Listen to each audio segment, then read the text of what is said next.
রাতে বিছানায় শুয়ে কাঁপছিল শুভ। জ্বর আসবে মনে হয়, কিন্তু তাকে দেখার জন্য তার পরিবারে কেউ, এমনকি তার মাও তার রুমে আসছে না। তোরা সবাই আকাশের রুমে। আকাশ শুভর বড় ভাই, ব্যাংকে চাকরি করে।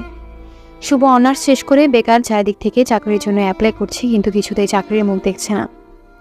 ওদিকে আকাশ একা পরিবার চালাতে হয় বলে সবাই আকাশকে নিয়ে মেতে। আকাশের সুখে সবাই হাসে, আর দুঃখে সবাই কাঁদে। ওদিকে আরেকজন মানুষ যে এখানে আছেন সে খেয়াল কারণ নেই। শুভরা 3 ভাই বোন। বোন সবার বড়, বিয়ে হয়ে গেছে, জামাই আর্মি অফিসার। এরপর আকাশ আর পরিবারের ছোট ছেলে শুভ। রাত প্রায় 10টা, এখনো কেউ আসলো না। হয়তো তাদের ডিনার শেষ, শুভকে ডাকার প্রয়োজন মনে করেনি। হয়তো একজন না খেলে কিছুটা অন্তত আয় হবে। এটা সবসময় বলে মিলি আকাশের বউ। সবসময় আকাশের কানে শুভ নামে বিষ ঢালে। শুভ সেটা বুঝতে পারলেও কিছু করার নেই। রাত প্রায় 12টা, জ্বরে গা পড়ে যাচ্ছে, নিঃশ্বাস ভারী হয়ে আসছে। কোনো মতে ফোনটা হাতে নিয়ে জুইকে কল দিল। জুই শুভর গার্লফ্রেন্ড, তবে বর্তমান গার্লফ্রেন্ড বললে ভুল হবে। শুভ টেনে টুনে সম্পর্কটা রেখেছে। জুই একরকম বাধ্য হয়ে সম্পর্কটা রেখেছে। জুই তখন ঘুমিয়ে পড়েছে।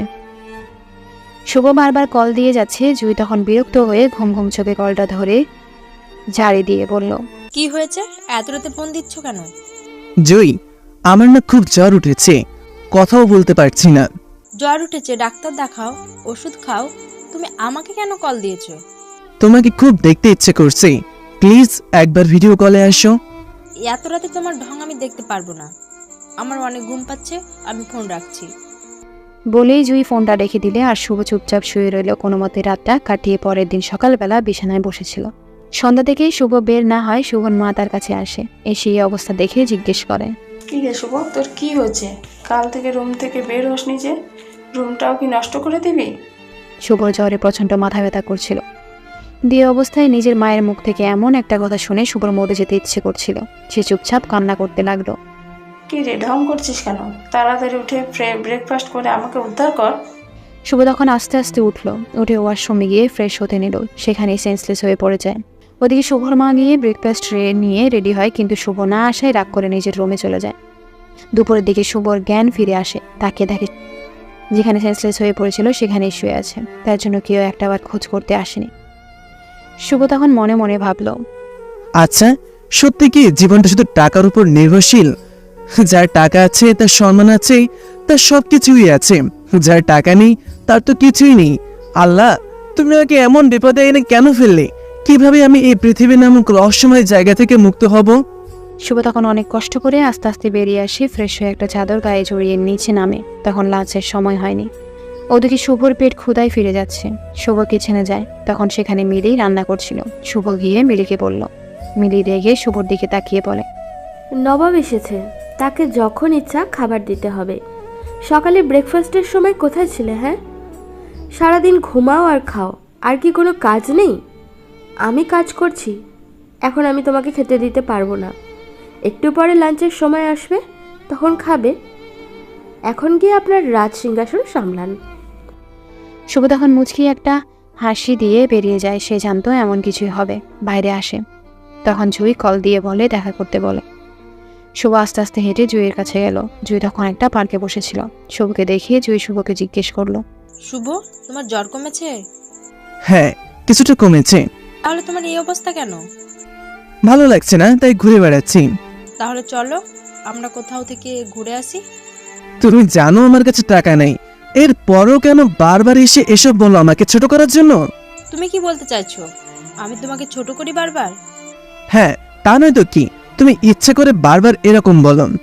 ঠিক আছে, আমি যখন ইচ্ছা করে বলেছি, তাহলে তুমি যে বললে না তার কাছে যাও। এখানে আসছো কেন? আচ্ছা ঠিক আছে, এসব বাদ দাও। না, এটা বাদ দেওয়ার বিষয় নয়।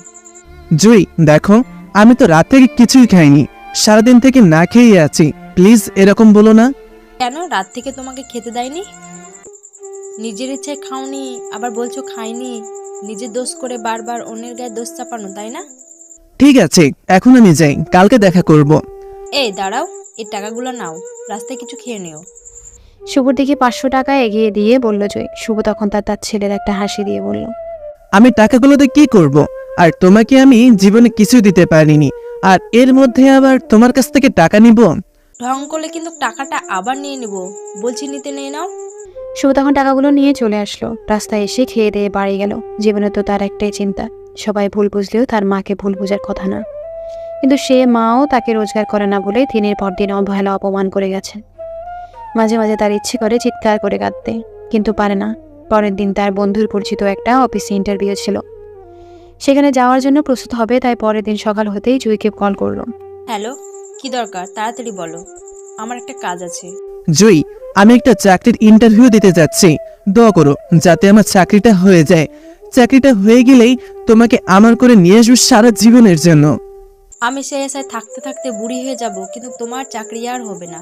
চাকরিতে যাচ্ছ ভালো কথা, সুন্দর করে সবকিছু ইন্টারভিউ দিবে যাতে চাকরিটা হয়ে যায়। এবার যদি চাকরি না হয় তাহলে কিন্তু তোমার খবর আছে। শুভ তখন মুচকি এসে ফোনটা রেখে বেরিয়ে গেল। তাকে এভাবে বেরিয়ে যেতে দেখিয়ে আকাশ তার মাকে বলল, মা, শুভ কোথায় যায় দেখে তো মনে হলো কোনো একটা চাকরি ইন্টারভিউ দিতে চাচ্ছে, সিবি সার্টিফিকেট সবকিছু হাতে নিয়ে। হবে হয়তো, কিন্তু এই সব নিয়ে তোর মাঝে মাঝে বেরিয়ে যায়, কিন্তু কোথায় চাকরি কি আর হয়? মিলি এসে বলে, ও চাকরির ইন্টারভিউয়ের নাম করে কোথায় না কোথায় যায়। ওকে এভাবে বসিয়ে খাইয়ে তোমরা অলস বানিয়ে দিচ্ছ।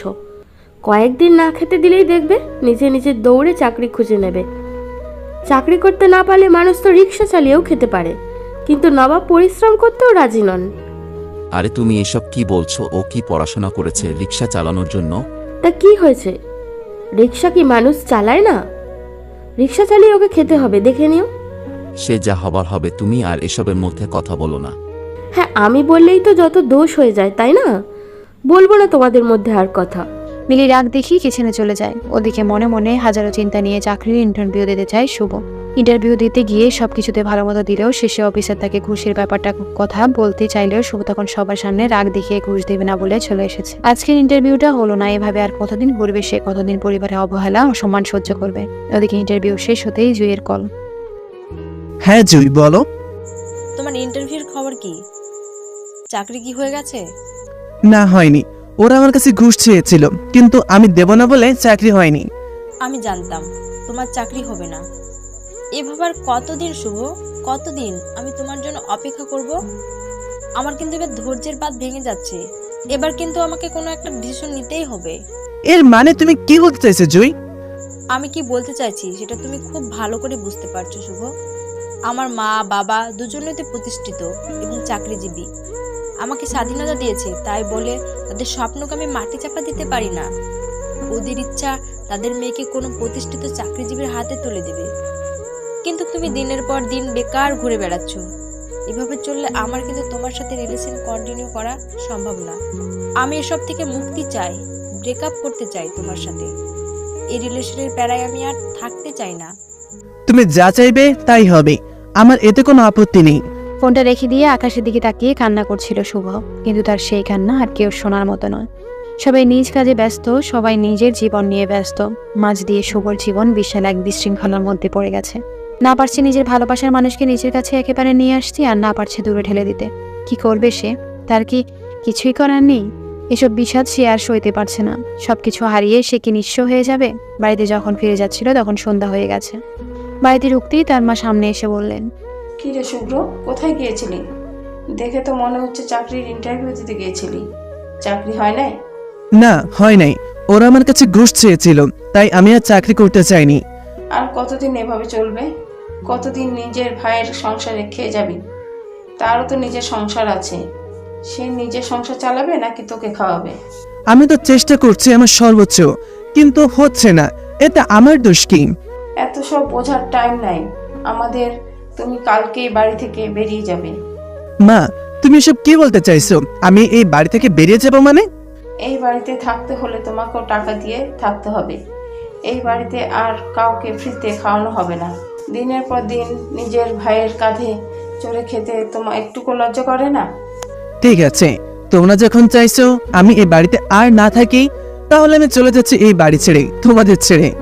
বলে শুভ ফিরে যায় বাইরের দিকে। কিচেনের বাইরে দাঁড়িয়ে সবকিছু দেখছিল মিলি। সুবনকে এমন ভাবে বাইরে যেতে দেখে কিছুটা শান্তির নিঃশ্বাস পেলে তার শাশুড়ির কাছে দৌড়ে এসে বলেন, ওদিকে এতদিন পর একটা কাজের কাজ করেছো আম্মু। এখন দেখবেন ও চাকরির ম্যানেজ করে তারপরেই বাসায় ফিরবে। তাই যেন হয়। কিন্তু যদি রাগ করে সত্যি সত্যি চলে যায় তখন কি হবে? আরে চিন্তা করবেন না আম্মু, কুকুরের লেজ কোনোদিনও সোজা হয় না। এমনিতেই দেখবেন রাতের মধ্যে সেই টেবিলে এসে বসে গেছে।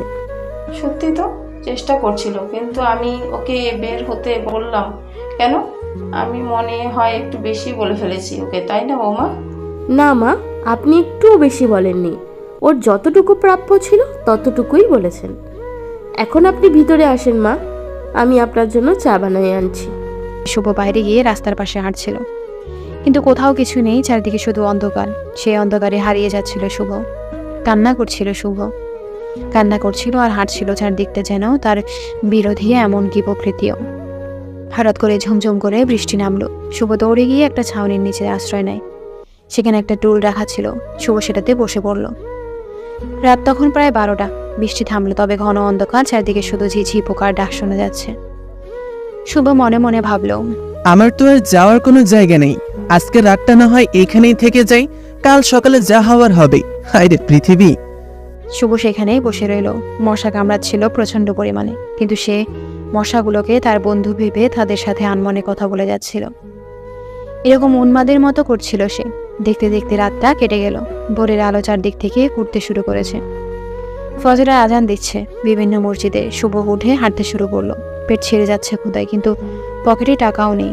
শুভ আনমনে হেঁটে বেড়াচ্ছিল। সকালে স্নিগ্ধ বাতাস গায়ে লাগতে কিছুটা প্রশান্তি অনুভব করলো। ফোনটা হাতে নিয়ে জুইকে কল করলো, কিন্তু নাম্বার ব্যস্ত, হয়তো তাকে ব্লক করে দিয়েছে। শুভ জুইয়ের বাসার দিকে হেঁটে যাচ্ছিল। জুই তখন নিজের বাবার পছন্দ করা ছেলের বাড়ির লোকজনের সামনে যাওয়ার জন্য প্রস্তুত হচ্ছিল। শুভকে জানালা দিয়ে আসতে দেখে জুই লাফ দিয়ে বাড়ি থেকে বেরিয়ে নিচে আসে তাড়াতাড়ি। নিচে এসে শুভ সামনে দাঁড়ায়। শুভ তখন জুইকে এভাবে আসতে দেখে জিজ্ঞেস করে, জুই, তুমি কোথাও যাবে নাকি? এভাবে সেধেছো কেন? শুভ, তোমাকে না বললাম তোমার সাথে আমার ব্রেকআপ? আমি তোমার সাথে কোনো রিলেশনে নেই, থাকতেও চাই না। আমি আমার বাবা মায়ের পছন্দ করা ছেলেকে বিয়ে করব, আর আজ তারা আমাকে দেখতে আসছে। তুমি প্লিজ এখান থেকে চলে যাও। জুইয়ের কথায় শুভর মাথায় যেন বাজ পড়ল। জুই, তুমি এসব কি বলছো? যা বলছি ঠিকই বলছি। তোমার সাথে আমার রিলেশন কন্টিনিউ করা সম্ভব না।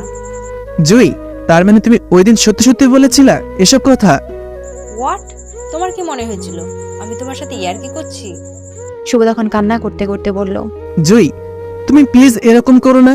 আমি তোমাকে ছেড়ে বাঁচবো না। প্লিজ তুমি এই বিয়েটা ভেঙে দাও। সম্ভব না শুভ, আমি আমার বাবাকে কথা দিয়ে ফেলেছি তার পছন্দের ছেলেকে বিয়ে করব, তাই এই বিয়ে ভাঙা সম্ভব না। আর তোমাকে আমি অনেক সময় দিয়েছি, আর নয়। তাহলে আমার কি হবে? তুমি চাকরি করো, চাকরি করে ভালো একটা মেয়ে দেখে বিয়ে করে নিও। কি বলছো এসব? এভাবে আমাদের সবকিছু শেষ হয়ে যাবে জুই। আমাদের কি কিছুই করার নেই? প্লিজ তুমি কিছু একটা করো। আমি এই মাসের ভেতরে চাকরি ম্যানেজ করব। তোমার ওই 1 মাস আমার মৃত্যু পর্যন্ত মনে হয় না পূর্ণ হবে না, তাই তোমাকে যেটা বলছি সেটা করো। এখান থেকে চলে যাও আর আমাকে আমার মতো থাকতে দাও। না, আমি যাব না। যতক্ষণ না পর্যন্ত তুমি আমার কথা শুনছো, আমি এখান থেকে যাব না। শুভ, ভালো মুখে বলছি, তুমি চলে যাও এখান থেকে, না হলে কিন্তু আমি সিকিউরিটি ডাকতে বাধ্য হব। বাহ বাহ জুই, তুমি আমাকে সিকিউরিটি দিয়ে বের করে দেওয়ার হুমকি দিচ্ছ? ভালো, আমি তো পারিনি তোমাকে ভুলতে, কিন্তু তুমি এত সহজেই ভুলে গেলে আমাকে। ঠিক আছে, আমি বেরিয়ে যাচ্ছি, তুমি ভালো থেকো। বলে শুভ জুইয়ের বাড়ি থেকে বেরিয়ে আসলো। কিন্তু তার এখন গন্তব্য কোথায়? কোথায় সে যাবে? কোথায় গিয়ে কি করবে? কিন্তু তার যে এখন কিছুই করার নেই। সবকিছু তার হাতের বাইরে চলে গেছে। জীবনের নিঃসঙ্গতা তাকে প্রতি মুহূর্তে জ্বালিয়ে পুড়িয়ে শেষ করে দিচ্ছিল।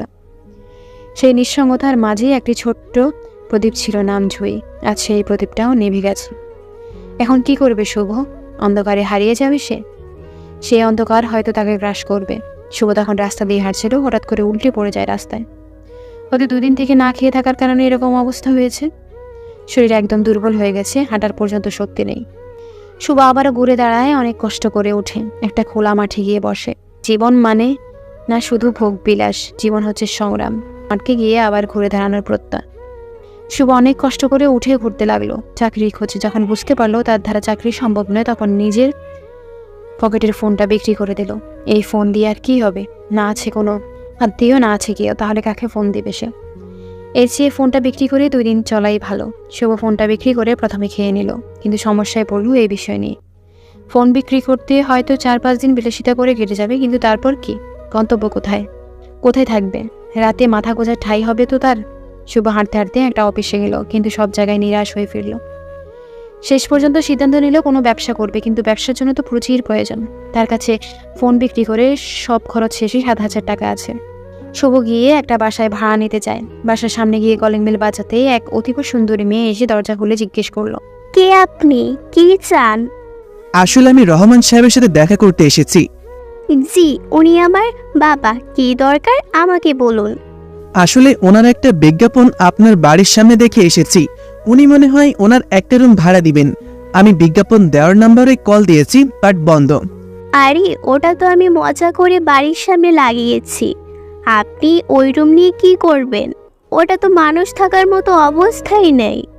রহমান সাহেব মেয়েকে কারোর সাথে কথা বলতে দেখে এগিয়ে এলেন। এসে শুভকে দেখে জিজ্ঞাসা করলেন, ছেলে, কে তুমি আর এখানে কি চাও? আসলে আঙ্কেল, আমি আপনাদের বাসার সামনে একটা লিফলেট লাগানো দেখলাম, একটা রুম ভাড়া দেওয়া হবে, ওইটা ভাড়া নেওয়ার জন্য এসেছি। রহমান সাহেব নিজের মেয়ের দিকে কিছুটা কঠিন চোখে তাকিয়ে বললেন, রিয়া, আমি তোকে না করছিলাম এরকম মজা না করতে, কিন্তু তুই আমার কথা শুনলি না। এখন দেখ ছেলেটা যে চলে আসলো। রিহা তখন অপরাধী স্বরে বলল, আমি জানতাম বাবাই আমাদের স্টোর ভাড়া নেওয়ার মতো মানুষ আছে। আঙ্কেল প্লিজ, আমাকে যে কোনো রকম একটা থাকার জায়গা দিলেই হবে।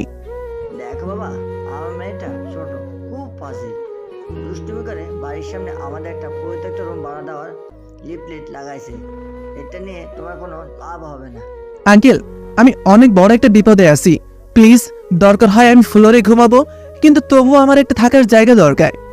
এই, আপনি কি ক্রিমিনাল? সন্ত্রাসী করে আমাদের বাসায় গা ঢাকা দিতে চলে আসছেন? রিয়া, আর একটা বাজা কথা বললে থাপ্পড় দেবো, কিন্তু ভিতরে দাও, আমি কথা বলছি। এ তখন শুভর দিকে অদ্ভুত চাহনি নিয়ে তাকিয়ে ভিতরে চলে যায়। এরপর শুভ রিহার বাবাকে সবকিছু খুলে বলে, কিন্তু রিহার বাবা কিছুটা অবাক হয়ে প্রশ্ন করেন, দেখ বাবা, এটা একরকম আমাদের স্টোর রুম, অনেক ময়লা আবর্জনা জমে আছে। তুমি পারলে এইসব কিছু পরিষ্কার করে থাকো। আমি সবকিছু পরিষ্কার করে থাকবো, আপনি কোনো চিন্তা করবেন না, কিন্তু ভাড়ার বিষয়টা কথা বললে। শুভ কিছুটা ইতস্তত করে বলে কথাটা। রহমান সাহেব হেসে বললেন, আল্লাহর রহমতে আমি কিছু অর্থ সম্পদ সঞ্চয় করতে পারছি। এখন যেহেতু আমার মেয়ে ভুল করে একটা কাজ করে ফেলছে, সেহেতু তুমি এই রুমটাই থাকতে পারো। এতে আমার কোনো চাওয়া পাওয়া নেই। না না আঙ্কেল, এটা কি করে হয়? যেহেতু আপনার বাসায় থাকবো, সেহেতু আপনাকে একটা বিনিময় তো দিতেই হবে। আরে কিসের বিনিময়? তুমি আমার ছেলে মতো, তুমি বিপদে পড়ছো, এতে আমি হেল্প করছি, এর ভিতর আবার বিনিময় কি? তারপরেও আঙ্কেল, এরপর আর কোনো কথা নেই। তুমি কবে থেকে উঠছো এই বাড়িতে? আপনি বললে এখন পরিষ্কার করার কাজ শুরু করব। তাহলে আর দেরি কেন? এখনই চলো, তোমার রুমটা দেখিয়ে দিই।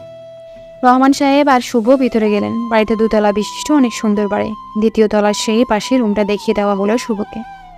শুভ ভিতরে ঢুকলেও যতটা চিন্তা করেছিল তার চেয়েও বেশি ময়লা রুমটা। শুভ একে একে পরিষ্কার করার কাজ শুরু করলো। পুরোটা রুম পরিষ্কার করতে করতে দুপুর হয়ে গেল। এদিকে রিহার আগে পড়ছে কেন তার বাবা ওই ছেলেটার জন্য তাকে বকা দিল। টেবিলে খাবার রেডি করছে আর মনে মনে এসব ভাবছে। রিয়া তার বাবা মায়ের একমাত্র মেয়ে। মা মারা গেছেন। রিয়া যখন খুব ছোট সেই থেকেই বাবার কাছেই বড় হওয়া। বাবা মায়ের আদর ভালোবাসা দুটোই একসাথে বাবার কাছে পেত। তার বাবা অবসরপ্রাপ্ত সেনাপ্রধান। বর্তমানে রিয়া ইন্টার 2nd ইয়ারে পড়ছে। অনেক তো পরিচয় হলো, এখন বাস্তবে ফেরা যাক। রিয়া টেবিলে খাবার দিয়ে তার বাবাকে ডাক দিতে গেল। তার বাবা তখন রুমে বসে বই পড়ছিলেন। রিয়া গিয়ে বাবার সামনে দাঁড়িয়ে বলল, বাবা, লাঞ্চের সময় হয়ে গেছে, তাড়াতাড়ি আসো। যাও, আমি আসতেছি। ও আর একটা কথা, আমি ওই ছেলেটাকে রুম ভাড়া দিয়ে দিয়েছি, ও রুমটা পরিষ্কার করছে। তুই এক কাজ কর মা, ছেলেটাকে ডাক দে, আমাদের সাথে দুপুরের খাবারটা খেয়ে নিবে। কি? তুমি এইটা কি করলে বাবা? ওই বজ্জাত ছেলেটাকে আমাদের বাড়ির ভিতরে এনে ঢুকালা? এটা তুমি বাড়ির সামনে টু লেট লেখার আগে মনে ছিল না? তাই বলে তুমি একটা ছেলেকে আমাদের বাসায় ভাড়া দিলা? ছেলেটাকে দেখে আমার ভালো মনে হয়েছে। আর তুই এখন তাড়াতাড়ি যা, ছেলেটা মনে হয় খুব খিদে লেগেছে। যাচ্ছি, তুমিও তাড়াতাড়ি টেবিলে যাও। বলে ঝাড়ি দিয়ে চলে গেল রিহা। আর রহমান সাহেব উঠে আস্তে আস্তে টেবিলের দিকে গেলেন। আর রিয়া চলে গেল শুভকে ডাকতে। শুভ অনেকক্ষণ ধরে পরিষ্কার করছিল মেঝটা, এখন দেয়ালগুলো পরিষ্কার করার দরকার, তাই একটা চেয়ার নিয়ে আর একটা চেয়ারের উপর বসিয়ে সেটার উপর উঠে দেয়ালগুলো পরিষ্কার করছিল। তখন হঠাৎ করে পিছন থেকে কেউ বলল, এই যে মিস্টার, আব্বু বলেছে আপনাকে আজকে লাঞ্চটা এখানে করে যেতে। আর আপনাকে কে বলেছে এইখানে এসে জুড়ে বসতে? হঠাৎ করে পেছন থেকে এরকম কথা শোনায় নিজেকে আর সামলে রাখতে পারেনি শুভ। পেছন ফিরে তাকানোর চেষ্টা করতেই চেয়ারগুলো উল্টে যায়, সে মাটিতে পড়ে যায়, পিঠে প্রচণ্ড ব্যথা পায়। শুভ চিৎকার করে ওঠে। এরকম করে শুভকে পড়তে দেখে রিয়া হাসতে শুরু করে। শুভ তখন মুগ্ধ নয়নে রিয়ার মুখের দিকে তাকিয়েছিল। অসম্ভব সুন্দর তার হাসি, যাকে এক কথায় বলে অতুলনীয়। শুভ রিহার মুখের দিকে তাকিয়ে নিজের পিঠের ব্যথার কথা ভুলেই গিয়েছিল। তখন রিহা হাসতে হাসতে বলল, এই আপনি কি ছেলে? আপনাকে তো কোনো দিক দিয়ে ছেলে বলে মনে হচ্ছে না। একটা মেয়ের কণ্ঠ শুনেই আপনি এইভাবে উল্টে পড়ে গেলেন। এত ভয় পেলে জীবনে এগিয়ে যাবেন কি করে? শুভ তখন বাস্তবে ফিরলেও কোমরটা মনে হয় ভেঙে গেছে তার। শুভ আস্তে আস্তে উঠল, কোমরে হাত দিয়ে বলল, হঠাৎ করে এসে পেছন থেকে এরকম করে কথা বললে তো যে কেউই ভয় পেয়ে যাবে। আর কেন এসেছেন বলবেন? বলছি আব্বু বলেছে লাঞ্চটা এখানে করে নিতে, তাই ফ্রেশ হয়ে তাড়াতাড়ি আসুন আর খেয়ে আমাকে উদ্ধার করুন। শুভ তখন মনে মনে ভাবল, যাক, অনেক চিন্তায় ছিলাম লাঞ্চের বিষয়টা নিয়ে। আজকের দিনের টাকাটা অন্তত বেঁচে গেল। শুভ তাই তাড়াতাড়ি ফ্রেশ হয়ে আসলো। টেবিলে গিয়ে বসতেই রহমান সাহেব বললেন, কি শুভ, রুমটা কি তোমার পছন্দ হয়েছে? আর এই রুমটা তো পছন্দ হওয়ার কথাই না। অনেক ধুলাবালি জমে আছে, অনেকদিন থেকে অব্যবহৃত হয়ে পড়ে আছে। আরে কি বলছেন আঙ্কেল, এই রুমটা তো অনেক সুন্দর। আর আপনি আমাকে এত বিপদের সময় এতটুকু হেল্প করছেন, এটাই আমার জন্য অনেক। আপনার এই ঋণ আমি কিভাবে শোধ করব আমি জানি না। আর এইখানে ঋণের কথা কোথা থেকে আসছে? তাড়াতাড়ি খেতে বসো। শুভ তখন চুপচাপ খেতে শুরু করলো। খাবার মাঝে শুভ বলে উঠল, রান্নাগুলো কে করেছে? অনেক মজা হয়েছে। মনে হয় আন্টি করেছে। আন্টি কোথায়? আন্টিকে তো দেখছি না। কথাটা বলা মাত্রই রহমান সাহেবের মুখটা কালো হয়ে গেল। আস্তে আস্তে বলে উঠলেন, এই রান্নাগুলো আমার মেয়ে করেছে। তোমার আন্টি অনেক আগে আমাদের ছেড়ে চলে গেছে না ফেরার দেশে। সরি আঙ্কেল, আসলে আমি বুঝতে পারিনি। আমি আপনার মনে কষ্ট দিয়ে ফেললাম। আরে ঠিক আছে, কোনো ব্যাপার না, তুমি খাও। এরপর শুভ চুপচাপ খেতে শুরু করলো। তাদের টেবিলের উপর দারোয়ানের মতো দাঁড়িয়েছিল রিহা। রিহা চুপচাপ শুধু দেখে যাচ্ছিল দুজনে খাওয়া। একটু পর রিহার বাবা বললেন, আচ্ছা শুভ, তুমি কতটুকু পর্যন্ত লেখাপড়া করছো? আঙ্কেল, আমি মাস্টার্স শেষ করে বর্তমানে বেকার, চাকরির জন্য খোঁজ করছি। ও খুব ভালো। তা তুমি কোন বিষয়ে মাস্টার্স শেষ করলা? আঙ্কেল, আমি ম্যাথমেটিক্সে মাস্টার্স শেষ করেছি 2 বছর আগে। ও তাহলে তো খুব ভালো। আসলে হয়েছে কি বাবা, আমার মেয়ে রিয়া গণিতে খুবই দুর্বল। তুমি যতদিন পর্যন্ত চাকরি না পাও, প্লিজ আমার মেয়েটাকে সময় করে অঙ্কগুলো দেখিয়ে দিলে খুব ভালো হয়। শুভ তখন রিহার দিকে তাকালো। রিহা অদ্ভুত চোখে শুধু তাকিয়ে আছে শুভর দিকে। শুভ কি বলবে বুঝতে পারছে না। ওদিকে রহমান সাহেব উৎসুক দৃষ্টিতে শুভর দিকে তাকিয়ে আছেন শুভর জবাব পাওয়ার জন্য। তখন শুভ হাসি মুখে বলল, আঙ্কেল, আপনি কোনো চিন্তা করবেন না। আমি আজকে থেকে ওকে সময় করে অঙ্কগুলো দেখিয়ে দেব। তাহলে তো খুব ভালো হয়, আমরা একজন ভালো টিউটর পেয়ে গেলাম। তুমি কোনো চিন্তা করো না, আমি যথাসম্ভব তোমার সম্মানে দেব। আঙ্কেল, এসব কি বলছেন? আমার কোনো টাকার প্রয়োজন নেই। আপনি আমাকে থাকতে দিচ্ছেন, এটাই বেশ আমার জন্য। না না, তোমাকে তোমার প্রাপ্যটা তো তোমাকে নিতেই হবে। আচ্ছা তুমি যে এখানে থাকবে, তোমার রান্না বান্না কি করবে? আসলে আঙ্কেল, আমি যা পারি তা দিয়ে চালিয়ে নেব, কোনো সমস্যা হবে না। একটা গ্যাস সিলিন্ডার কিনতেছি, ওইটাতেই রান্না হবে। ওর সব কোনো দরকার নেই শুভ, আমার মেয়ে রান্না করতে পারে। আমরা দুইজন মানুষ, তুমি একজন বাড়লে কোনো সমস্যা হবে না। না না আঙ্কেল, এটা কি করে হয়? আপনি আমাকে ফ্রিতে থাকতে দিচ্ছেন, আবার আমাকে ফ্রিতে খাওয়াবেন, এটা হয় না। আর আমি আপনাদেরকে এসেই এমনিতেই সমস্যায় ফেলে দিয়েছি। আরে কিসের সমস্যা? তোমাকে কে বলছে ফ্রি খাওয়াবো? তুমি রিয়াকে টিউশনি করিয়ে যা টাকা পাবে তার অর্ধেকটা আমি রেখে দেবো, তাহলে তো হয়ে যায়।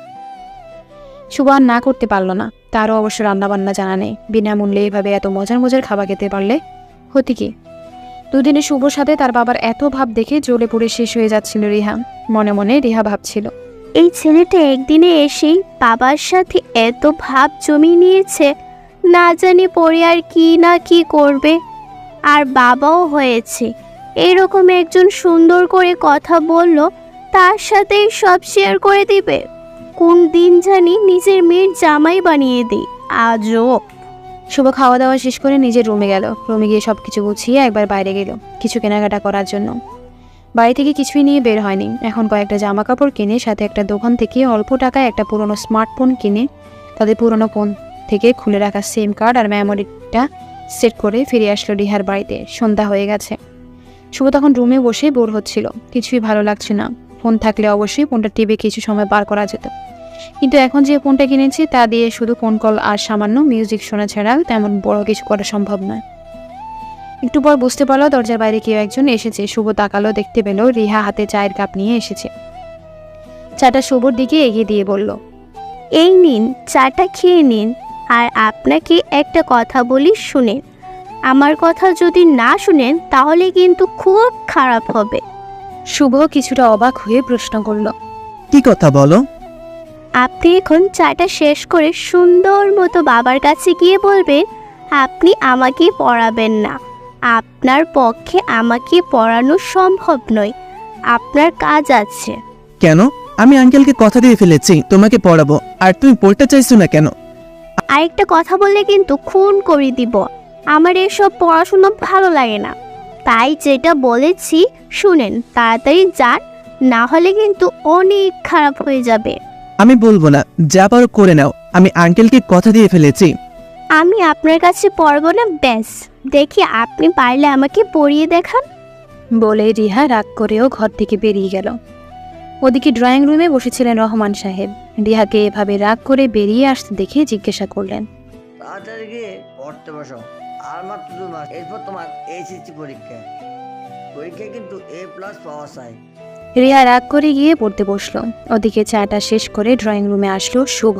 রহমান সাহেব শুভকে দেখে জিজ্ঞেস করলেন, কি ব্যাপার শুভ, তুমি কি এখনো পড়তে যাওনি রিহাকে? অনেকক্ষণ ধরে বসে আছো।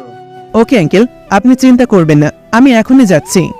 রহমান সাহেব তখন কিছুটা মলিন মুখে বললেন, আমার মেয়ে আমার একটু দুষ্টুমি করে, তুমি প্লিজ একটু মানিয়ে নিও। আমি ছোটবেলা থেকে ওকে আদর বড় করেছি, মায়ের অভাব কোনোদিন বুঝতে চাইনি। আমার আদর এতটা পাজিল হয়ে গেছে, তুমি প্লিজ ও কিছু বললে মানিয়ে নিও। আরে আঙ্কেল, কোনো চিন্তা করবেন না আপনি, আমি আমার সর্বোচ্চ চেষ্টা করব। আচ্ছা ঠিক আছে বাবা, ও রুমে বসে আছে অনেকক্ষণ ধরে। তুমি যাও আর মনোযোগ দিয়ে ম্যাথটা একটু দেখিয়ে দিও ওকে। শুভ তখন উপরে গেল। রিহার রুমের পাশে যেতেই শুনতে পেল, শালা বান্দর আমাকে পড়াতে আসছে। আজ ওর একদিন কি আমার একদিন। আজ তোর এমন অবস্থা করব, তোর আর জীবনে কোনো মেয়েকে পড়ানোর কথা চিন্তাও করবি না। কুত্তো, বিরল, হনুমান, আফ্রিকার জিরাফ, কোথাকার। আমাকে গালি দেওয়া শেষ হলেই এইবার বইটা খুলে পড়তে বসুন প্লিজ ম্যাডাম। হঠাৎ করে পেছন থেকে শুভর কণ্ঠ শুনে রিয়া মনে মনে ভাবল, বান্দরটা কি সব কিছু শুনে ফেললো? এখন আমার কি হবে? আরো শুনলে আমার কি হলো? দূর, কিছুই ভাল লাগে না। এই যে ম্যাডাম, কি হয়েছে? পড়তে বসুন। তা আমি পড়তে বসেছি নাকি চাঁদের দেশে বসে আছি? দেখতেই পাচ্ছেন বই নিয়ে টেবিলে বসে আছি। এর মানে তো আমি পড়তে বসেছি। বারবার শুধু পড়তে বসেছ বলছেন কেন? হয়েছে, আর যুক্তি দিতে হবে না, এখন বইটা বের করেন। কোথায় অঙ্ক দেখি তো? আমি এসব অঙ্ক পারি না, এইসব আমি করতে পারবো না। আর আপনাকে কতবার বলেছি আমি আপনার কাছে পড়বো না। এখান থেকে চলে যান, গিয়ে আব্বুকে বলেন আপনি আমাকে পড়াতে পারবেন না। অসম্ভব, আঙ্কেল অনেক আশা করে আমাকে বলেছেন, আমি আঙ্কেলকে না করতে পারবো না। তোমার ইচ্ছে হয় তুমি না করো। আপনি আসলে একটা খাটাস। আমি আমার আব্বুকে কষ্ট দিতে পারবো না, তাই না হলে কখনোই বলে ফেলতাম। আমিও আমাকে এত উপকার করা একজন মানুষকে কষ্ট দিতে পারবো না, তাই বলছি এখন এইসব কথা বাদ দিয়ে তাড়াতাড়ি বইটা দাও। রিয়া তখন বিরক্ত হয়ে বইটা হাতে দিল। শুভ বইটা হাতে নিয়ে একটা নোটবুক আর কলম নিয়ে কিছু অঙ্ক খাতায় লিখল। রিহার সেদিকে কোনো খেয়াল নাই, সে এদিক ওদিক তাকিয়ে বসে আছে। শুভ তখন কিছুটা রাগী কণ্ঠে বলল, এই তোমার সমস্যা কি? পড়তে বসে এদিক ওদিক তাকাচ্ছ কেন? পড়ার সময় মনোযোগ দিতে হয়, না হলে কোনো মতেই পড়া শেখা যায় না। আমি বলছি না আমি পারবো না। তুমি ভালো মুখে কথা শোনার মেয়ে না। কাল থেকে পড়তে আসার সময় একটা বেত নিয়ে আসবো, তখন দেখবো কিভাবে না পড়ে থাকো। এই আপনি কি পাগল? আমি এখন ইন্টার সেকেন্ড ইয়ারের স্টুডেন্ট। আমি এখনও ক্লাস 5-এর স্টুডেন্ট না যে আপনি আমাকে বেদ দিয়ে পিটাবেন। বেদ দেওয়ার জন্য বয়সের প্রয়োজন হয় না, যে কোনো বয়সের স্টুডেন্টকে মারা যায়। যেই দুষ্টুমি করবে আমি তাকেই মারবো। শুভর কথায় রিয়া কিছুটা ভয় পেয়ে বইয়ের দিকে তাকায়। শুভ একটা অঙ্ক লিখে তার সূত্র বলতে বলে রিয়া তখন হাসতে হাসতে বলে, এইসব সূত্র শিখে কি করব? আমি এসব সূত্র পারি না। নোট আছে, নোট দেখেই অঙ্ক মুখস্থ করে ফেলবো, এরপর পরীক্ষা দিয়ে পাঠিয়ে ফেলবো। এটাই এখনকার ছেলে মেয়েদের সমস্যা। অঙ্ক মুখস্থ করতে চাও। অঙ্কের প্রধান অস্ত্র হচ্ছে সূত্র। যদি কোনো অঙ্কের সূত্র তোমার জানা থাকে তাহলে তোমার কাছে যে কোনো অঙ্কের সহজ মনে হবে। তোমাকে আজ আমি আর পড়াবো না। আজকে এই খাতায় কয়েকটা সূত্র লিখে দিচ্ছি, কালকে এইগুলো মুখস্থ করে রাখবে। কাল থেকে তোমাকে পড়ানো শুরু করব। আমি পারবো না এসব কিছু মুখস্থ করতে। তাহলে আর কি করার? আমি কি আঙ্কেলকে বলবো তুমি পড়তে চাচ্ছ না আমার কাছে? আচ্ছা ঠিক আছে, কালকে মুখস্থ করে রাখবো। এই তো গুড গার্লের মতন কথা। এরপর শুভ বেরিয়ে যায় আর সেখানে বসেই রিহা নিজের রাগ ঝাড়ছিল। শুভ বেরিয়ে গিয়ে নিজের রুমে যায়, কিছুক্ষণ শুয়ে থাকে, এরপর আবার রুমের বাইরে এসে ছাদে যায়। আজকে আকাশে অনেক বড় একটা চাঁদ উঠেছে, কিন্তু শুভর মনে নেই অন্ধকার বিরাজ করছে, যে অন্ধকার থেকে শুভ আর হয়তো কোনোদিন উঠতে পারবে না। সে অন্ধকার হয়তো তাকে গ্রাস করে ফেলেছে। কি করবে সে? এখন তো একটা মাথা গোজার ঠাই হলো, কিন্তু এভাবে তো চিরদিনের জন্য কারো বাড়িতে থাকা সম্ভব নয়। তাকে তো নিজে কি কিছু করতে হবে, নিজের পায়ে দাঁড়াতে হবে। সেটা কি করে সম্ভব? শুভ খোঁজ নিতে শুরু করলো কোথাও কি কোনো চাকরির ব্যবস্থা হয় কিনা। শুভ একের পর এক ব্যাংক এবং ব্যবসা প্রতিষ্ঠানে খোঁজ নিচ্ছিল, কিন্তু সবখানেই একটাই কথা, চাকরির জন্য হয় চাকরির অভিজ্ঞতা দরকার, নয়তো ঘুষের দরকার। কিন্তু শুভর কাছে নিজের খেয়ে পড়ে বেঁচে থাকার মতো টাকা পয়সা নেই, তাহলে ঘুষের জন্য এত টাকা পাবে কোত্থেকে? শুভ কিছুটা চিন্তায় পড়ে যায়। এর মধ্যে রিহা রুমে বসে থাকতে থাকতে বোর হচ্ছিল, তাই ভাবলো একবার ছাদ থেকে ঘুরে আসি। তাই সেও ছাদের দিকে গেল। শুভ তখন নিজের ছোট্ট ফোনটা বের করে জুয়ের একটা পিক বের করে দেখছিল। শুভর চোখ দিয়ে অজান্তেই জল গড়িয়ে পড়তে শুরু করলো। শুভ বিড়বিড় করে বলে, তুমি এভাবে আমাকে ভুলে গেলে? কিভাবে পারলে জুই? আমি তো নিজের সর্বোচ্চ দিয়ে তোমাকে আগলে রাখার চেষ্টা করেছি, কিন্তু তুমি সেই আমাকে ছেড়ে চলে গেলে। আর তোমারই বা দোষ কোথায়? সব দোষ আমার এই কপালের। এই বেকার দেহটা নিয়ে আমি কেন এই পৃথিবীতে আসলাম? কেন বা মানুষের কষ্টের কারণ হলাম? আমি যেদিকে যাই সেই দিকে মানুষের শুধু কষ্টের কারণ হই। কোথা গিয়েও কাউকে সুখ দিতে পারলাম না। আমাকে তুমি ক্ষমা করে দিও যদি তোমার সাথে কোনো অন্যায় করে থাকি। রিয়া তখন ছাদে উঠে দেখলো শুভ এক কোণে দাঁড়িয়ে ফোনের দিকে তাকিয়ে কিছু একটা দেখছে। রিয়া বোধহলি হয়ে এগিয়ে আসলো, এসে শুভর হাতে একটা মেয়ের পিক দেখে বলল, এইটা কি আপনার গার্লফ্রেন্ড? হঠাৎ করে কারো এমন প্রশ্নয় কিছুটা থমকে গেল শুভ। পিছনে তাকিয়ে থাকে জিজ্ঞেস করলো, তুমি এই রাতে এখানে কি করো? না, এমনি আসলাম। আপনি কিন্তু আমার প্রশ্নের উত্তর দেননি। কি প্রশ্ন? এই হাতে যে মেয়েটা পিক, সেটা কি আপনার গার্লফ্রেন্ড? শুভ তখন ফোনের দিকে তাকিয়ে একটা দাঁত ছেলে হাসি দিয়ে বলল, গার্লফ্রেন্ড? তাও আবার আমার?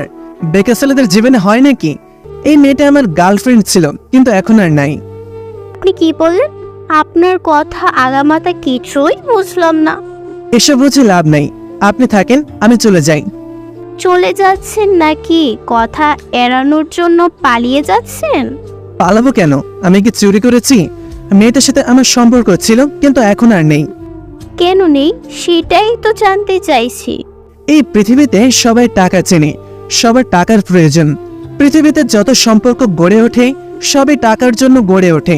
টাকা ব্যতীত কেউ কাউকে সম্মান দেয় না, কেউ কাউকে মনে রাখে না। আমার চাকরি নেই, তাই ও আমাকে ছেড়ে চলে গেছে ওর বাবার পছন্দ করা ছেলেকে বিয়ে করার জন্য। তাহলে ওর সাথে সম্পর্ক করলেন কেন যে টাকার জন্য ছেড়ে যায়? ও তো বহুদূর। আমার পরিবারের লোকেরা পর্যন্ত আমাকে ঠাঁই দেয়নি টাকার জন্য। শুধু চাকরি নেই বলে দিনের পর দিন আমাকে অপমানিত হতে হয়েছে মানুষের দুয়ারে দুয়ারে। অপমানিত হতে হয়েছে পরিবারের প্রতিটি মানুষের পক্ষ থেকে, এমনকি আমার মায়ের পক্ষ থেকেও। আপনার জীবন তো সত্যিই অদ্ভুত। আমার জীবন শুধু অদ্ভুত নয়, একটা রহস্যময় এই জীবন। পৃথিবীতে কত সম্পর্ক গড়ে ওঠে, কত আবেগ ভালোবাসা টাকায় গড়ে ওঠে, কিন্তু আমার জীবন তো আর সেই জীবন নয়। আমার জীবনে যা আছে সবকিছুই টাকার মোহ। টাকা ছাড়া কেউ আমাকে এক মুহূর্তের জন্য সম্মান করেনি, এই নিষ্ঠুর পৃথিবীতে সবাই স্বার্থপর, সবাই টাকার পেছনে দৌড়ায়। এই মানুষগুলোকে দোষ দিয়েও লাভ নেই। পৃথিবীতে যত কিছুই আছে সবকিছুই টাকার পাগল। আপনার ধারণা সম্পূর্ণ ভুল। পৃথিবীতে এমন কিছু মানুষ আছে যারা নিঃস্বার্থভাবে ভালোবাসে, যাদের ভালোবাসার পেছনে টাকার কোনো প্রশ্নই আসে না। একটা ধান খেতে যেমন হাজারো ধানের ভিড়ে অনেকগুলো পোকা থাকে, ঠিক এইরকমভাবে হাজারো স্বার্থলোভী মানুষের ভিতরে কিছু নিঃস্বার্থ মানুষ থাকে, যারা নিজের জীবনকে বিলিয়ে দিতে চায় অন্যের কারণে, নিজের জীবনকে হারিয়ে ফেলতে চায় অন্যের ছায়ায়। কিন্তু আমার জীবনে হয়তো তাদের সাথে আর দেখা হবে না। আমার জীবনে আমি যত মানুষ আছে সবাই একটা শব্দই চিনি, টাকা। এই টাকা শব্দটা আমার জীবনকে এমনভাবে সাজিয়েছে, না পারছি আমি এই পৃথিবী ছেড়ে চলে যেতে, আর না পারছি এই পৃথিবীতে শান্তিতে বসবাস করতে। পৃথিবী থেকে চলে যাওয়া যদি সব কিছুরই সমাধান হয়ে যেত, তাহলে সবাই আত্মহত্যা করত। পৃথিবী থেকে চলে যাওয়ার কোনো কিছুর সমাধান নয়, লড়াই করে বাঁচাই হলো সব কিছুর উপরে। তবে আপনার ক্ষেত্রে সেটা অনেকটা কষ্টদায়ক, কারণ পৃথিবীতে আমরা যতই অবহেলা হই না কেন, নিজের পরিবারকে আমাদের পাশে পাই, কিন্তু আপনার ক্ষেত্রে আপনার পরিবার আপনার সব থেকে বড় শত্রু, আপনার সব থেকে বেশি কষ্টের কারণ। আমার পরিবারকে আমি কোনোদিনই দোষারোপ করি না, কারণ তারা আমাকে ছোটবেলা থেকে পড়াশোনা করিয়ে এত বড় করেছেন। এখন আমারও উচিত ছিল তাদের দায়িত্ব নেওয়ার, কিন্তু আমি এতটাই দুর্ভাগা যে আমি যেখানেই যাই সেখানেই হয়তো আমার চাকরির অভিজ্ঞতা নেই বলে চাকরি হয় না, অথবা আমি ঘুষ দিতে পারি না বলে চাকরি হয় না। আমি ঘুষ দিয়ে চাকরি নিতে চাই না, আমি নিজের যোগ্যতায় চাকরি নিতে চাই। আপনার ধারণা সত্যিই সুন্দর। দোয়া করি আপনার অনেক বড় একটা চাকরি হবে। তবে তুমি অনেক সুন্দর কথা বলো। এরকম যদি পড়াশোনা করতে তাহলে আজ দেশের সেরা শিক্ষার্থী হতে। আপনাদের এই ঝামেলা যে বিষয় নিয়ে কথা বলবেন সেখানেই পড়াশোনা ঢুকিয়ে দিবেন। পড়াশোনা ছাড়া কি দুনিয়াতে আর কিছু চলে না? এই যে দেখেন, আপনি পড়াশোনা করে কি হলো? সেই তো সব কিছু হারিয়ে নিঃস্ব হতে হলো। পড়াশোনা হলো এমন একটা জিনিস যে জিনিস আমাদেরকে বিনয়ী করে তোলে, বড্ড করে সমাজে চলাফেরার উপযোগী করে তোলে। সমাজে আমরা সম্মান নিয়ে বাঁচতে পারি বা নাই পারি, সমাজের মানুষগুলো যতই অবহেলার শিকার হই না কেন, আমাদের মনের ভেতরে যে জ্ঞান বিরাজ করে তা বারবার আমাদেরকে সঠিক পথ চলার আহ্বান করে। যদি আমি মূর্খ হতাম তাহলে এতদিন হয়তো আমি কোনো খারাপ কাজে জড়িয়ে যেতাম টাকা রোজগার করার জন্য, অথবা চুরি ডাকাতি করতাম, কিন্তু তা করিনি, কারণ আমার শিক্ষা আমাকে সেটা থেকে বাধা দিয়েছে। শিক্ষার মাধ্যমে আমি জানতে পেরেছি চুরি করা অপরাধ, ডাকাতি করা অপরাধ, অন্যায় কাজ করা থেকে বিরত থাকতে হবে। এই যে জ্ঞানের পরিধি, এটাই মানুষকে মূর্খ এবং অজ্ঞতা থেকে আলাদা করেছে। তাই শিক্ষা সকল ক্ষেত্রে প্রয়োজন। বুঝলাম, আপনার সাথে কথা বলে কোনো লাভ নেই। এখন তাড়াতাড়ি নিচে আসেন, ডিনারটা করে নিন। ওকে, তুমি যাও, আমি 5 মিনিট পর আসছি। ওকে, আমি যাচ্ছি। এরপর রিহাদ নিচে চলে গেল আর শুভ কিছুক্ষণ ছাদে দাঁড়িয়ে নিচে আসলো। শুভ অনেকটা চিন্তায় পড়ে গেছে। ডিনার করতে টেবিলে বসে কিছুই খেতে পারছিল না, বারবার হাত দিয়ে ভাতগুলো নড়ছিল। এমন সময় এটা লক্ষ্য করলেন রহমান সাহেব। তিনি কিছুটা কৌতূহলী হয়ে জিজ্ঞেস করলেন, কি ব্যাপার শুভ, তুমি কিছুই খাচ্ছ না? বারবার হাত দিয়ে নাড়ানাড়ি করছো, কোনো বিষয় নিয়ে গিয়ে চিন্তা করছো? জি না আঙ্কেল, কোনো সমস্যা নেই, এমনি তো আমি খাচ্ছি। আরে বাবা, তুমি আমার ছেলের মতো নিজে বাবা মনে করে আমাকে কি নিজের সব কথা শেয়ার করতে পারো না? শুভ নিজের বাবার মুখ থেকে এমন কথা কোনোদিন শুনেনি, কিন্তু আজ বাইরের একটা লোকের মুখে এরকম একটা কথা শুনে অনেক শান্তি পেল।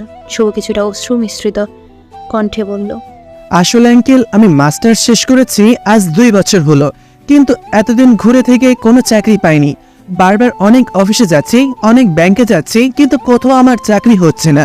কি করবে বাবা, এখন সমাজে সবাই টাকা ব্যবহার করে চাকরি নিচ্ছে, যার ফলে সমাজের যোগ্য মানুষগুলো চাকরিহীন হয়ে যাচ্ছে। তবে তুমি চাইলে আমি একটা পরামর্শ দিতে পারি।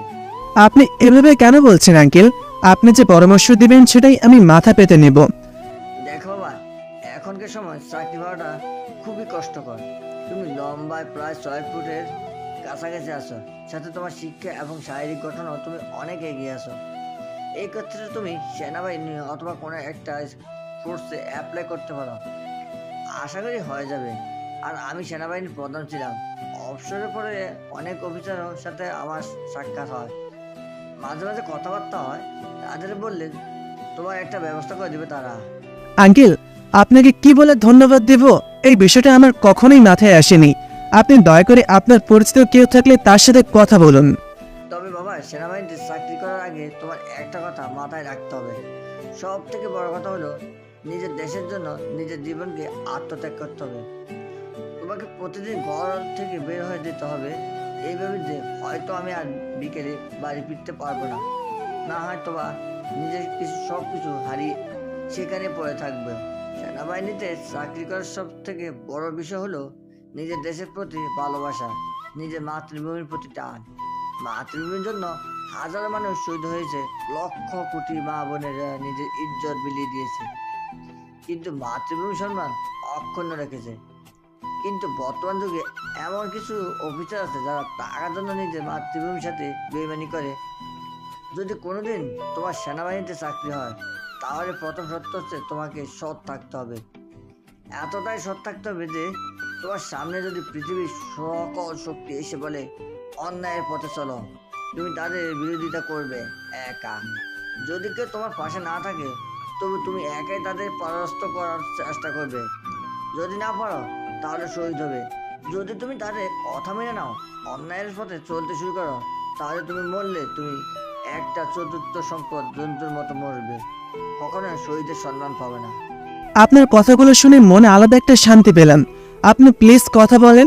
আপনার পরিচিত কেউ থাকলে আমি আপনার ছাদের নিচে দাঁড়িয়ে কথা দিচ্ছি, জীবনে কোনোদিন স্বপ্ন পূরণ হয় তাহলে কোনোদিন অন্যায়কে প্রশ্রয় দিব না, ন্যায়ের পথে চলবো। এতে যদি কেউ বিরোধিতা করে তার বিরুদ্ধেই রুখে দাঁড়াবো। আরেকটা জিনিস দরকার তোমার মধ্যে, সেটা হচ্ছে ধৈর্য।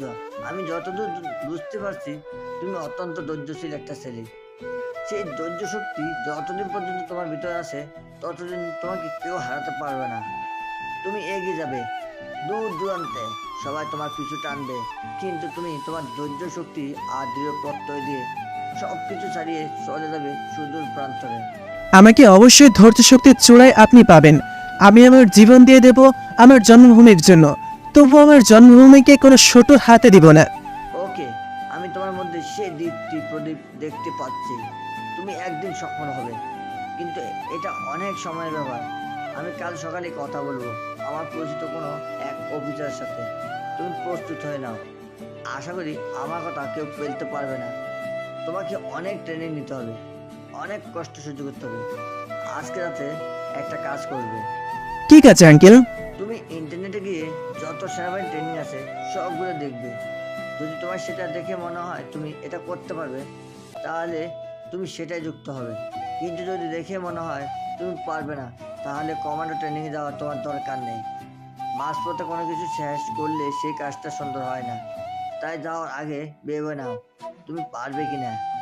শুভ তখন কিছুটা সাহসী মুখে বলে, আমি শুভ আপনাকে কথা দিচ্ছি, যদি আমাকে তরবারি দিয়ে দুটুকরো করে দেওয়া হয় তবু আমি আমার জায়গায় অনড় থাকবো। তুমি পারবে বাবা, পারবে। আমার যতদূর মনে হচ্ছে তোমার ভিতর যে আমি প্রত্যয় দেখতে পাচ্ছি, সেটা যদি সঠিকভাবে প্রয়োগ করো, তাহলে তোমাকে কেউ আটকাতে পারবে না। রিয়া তখন তার বাবা আর শুভর কথাগুলো মনোযোগ দিয়ে শুনছিল। শুভর কোনো একটি গতি হবে এটা শুনে কিছুটা খুশি অনুভব করছিল, কিন্তু সেটা কেন জানা নেই। রিহা অজান্তেই মুখে মুচকি হাসি এনে বলল, ডিনারটা শেষ করে তোমাদের যত ইচ্ছা আলোচনা করো, এখন মনোযোগ দিয়ে খাবারটা শেষ করো। রিয়ার কথায় শুভ আর রহমান সাহেব কিছুটা হেসে খাওয়া শেষ করলেন। খাওয়া শেষে শুভ চলে গেল নিজের রুমে। নিজের মনের মধ্যে অজানা এক অনুভূতি কাজ করছিল। সে কি পারবে সব বাধা পেরিয়ে সফল হতে, নাকি অধরে হারিয়ে যাবে?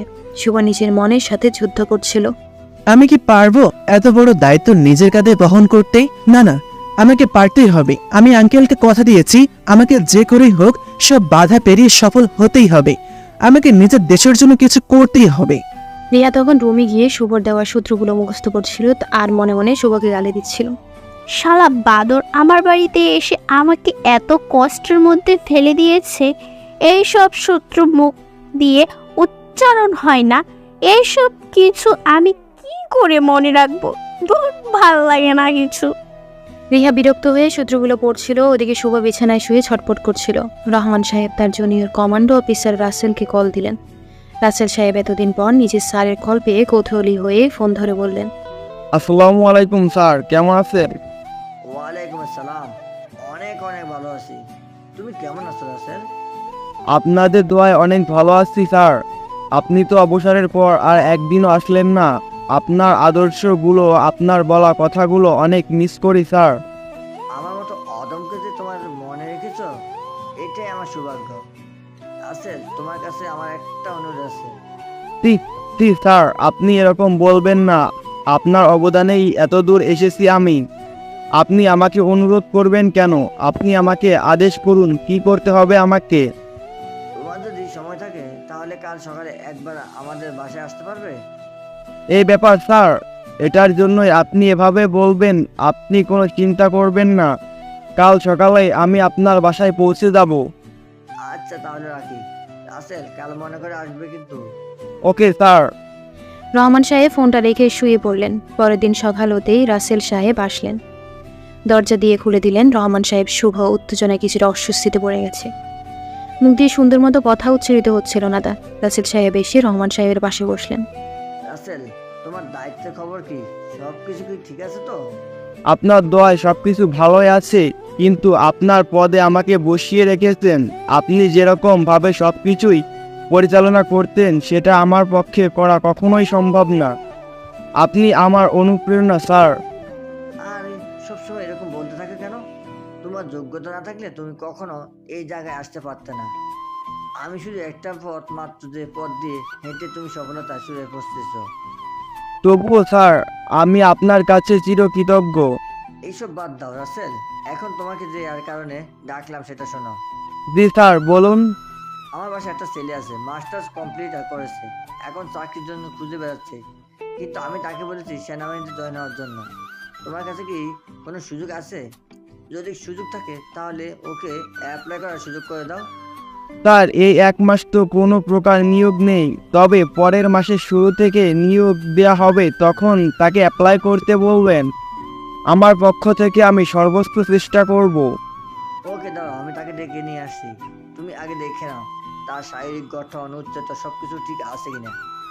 আরে স্যার, আপনি থাকতে আমার মতো অযোগ্য কিভাবে বাছাই করবে? আপনি যাকে বাছাই করবেন সে হবে সবার সেরা, এটা আমার বিশ্বাস। আপনি সেদিন আমাকে বাছাই করেছিলেন। আমার থেকে অনেক শক্তিশালী এবং লম্বা ছেলেকে আপনি পেছনে ফেলে আমাকে বাছাই করেছিলেন। আমি কোনোদিন আশাও করি নাই আপনি আমাকে বাছাই করবেন, কিন্তু সেদিন আপনি বলেছিলেন যে আমার মধ্যে আপনি দেশপ্রেম দেখতে পাচ্ছেন। আমার চোখে মুখে নাকি দেশপ্রেম ফুটে উঠেছিল। সেদিন আপনি আমাকে সেই জন্যই বাছাই করেছিলেন। আজ আপনি আমাকে বাছাই করার দায়িত্ব দিয়েছেন। আমার মতো অযোগ্যর পক্ষে এটা সম্ভব নয়। আচ্ছা, তোমার দেখা লাগবে না, ওকে শুধু ডেকে আনি, ওর সাথে তোমাকে দেখা করিয়ে দিই। তারা কথা বলছিল, এর মধ্যে রিহা চা নিয়ে তাদের সামনে আসলো। রাসেল সাহেব রিহাকে দেখে চিনতেই পারছিলেন না, কিন্তু সেই রিহাকে ছোটবেলায় অনেক কোলে নিয়েছেন তিনি। রহমান সাহেব অনেক সময় নিজের মেয়েকে একা বাড়িতে রেখে যাওয়ার ভয়ে নিজের সাথে নিয়ে যেতেন। রহমান সাহেব তখন হাসতে হাসতে রাসেল সাহেবকে জিজ্ঞেস করলেন, কি ব্যাপার রাসেল, ওকে চিনতে পারছো? চেনা চেনা মনে হচ্ছে, কিন্তু কিছুতে আন্দাজ করতে পারছি না স্যার। আরে ও হচ্ছে আমার মেয়ে রিহা। ওহ স্যার, ও তো অনেক বড় হয়ে গেছে। আমি চিনতেই পারছিলাম না। ছোটবেলায় তো কত দেখে সে এত বড় হয়ে গেল। সময় তো কারোর জন্য থেমে থাকে না। যখন তোমাকে সাধারণ একটা অফিসারের জন্য নিয়োগ দেওয়ার জন্য সিলেক্ট করছিলাম, তখন আমি ছিলাম একজন সহকারী অফিসার। এরপর সেনাবাহিনীর প্রধান হলাম, তুমিও সহকারী অফিসার হলে। এরপর তুমি সেনাবাহিনীর প্রধান হলে, আমি অপশন নিয়ে নিলাম। এতদিন হয়ে গেল, সেই 2 বছর রিয়া আজ 19 বছর, দেখতে দেখতে 17টা বছর চলে গেল। সত্যি স্যার, মনে হচ্ছিল এই সেদিন আপনার আন্ডারে আমি কাজ করছিলাম। দেখতে দেখতে আমারও সেনাপ্রধানের দায়িত্বে 3টা বছর হয়ে গেল। রিহা মামনি, কেমন আছো?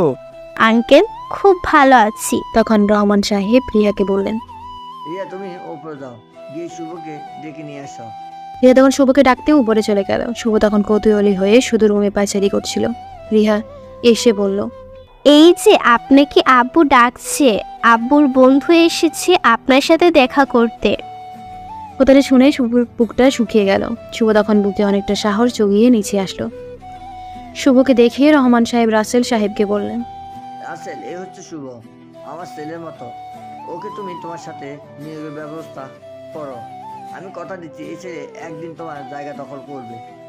আপনি যখন বলছেন তাহলে অবশ্যই আপনার চোখ কখনো খারাপ কিছুতেই দেখতে পারে না। কিন্তু রাসেল, আসলে স্যার, ওর বয়স মনে হয় একটু বেশি।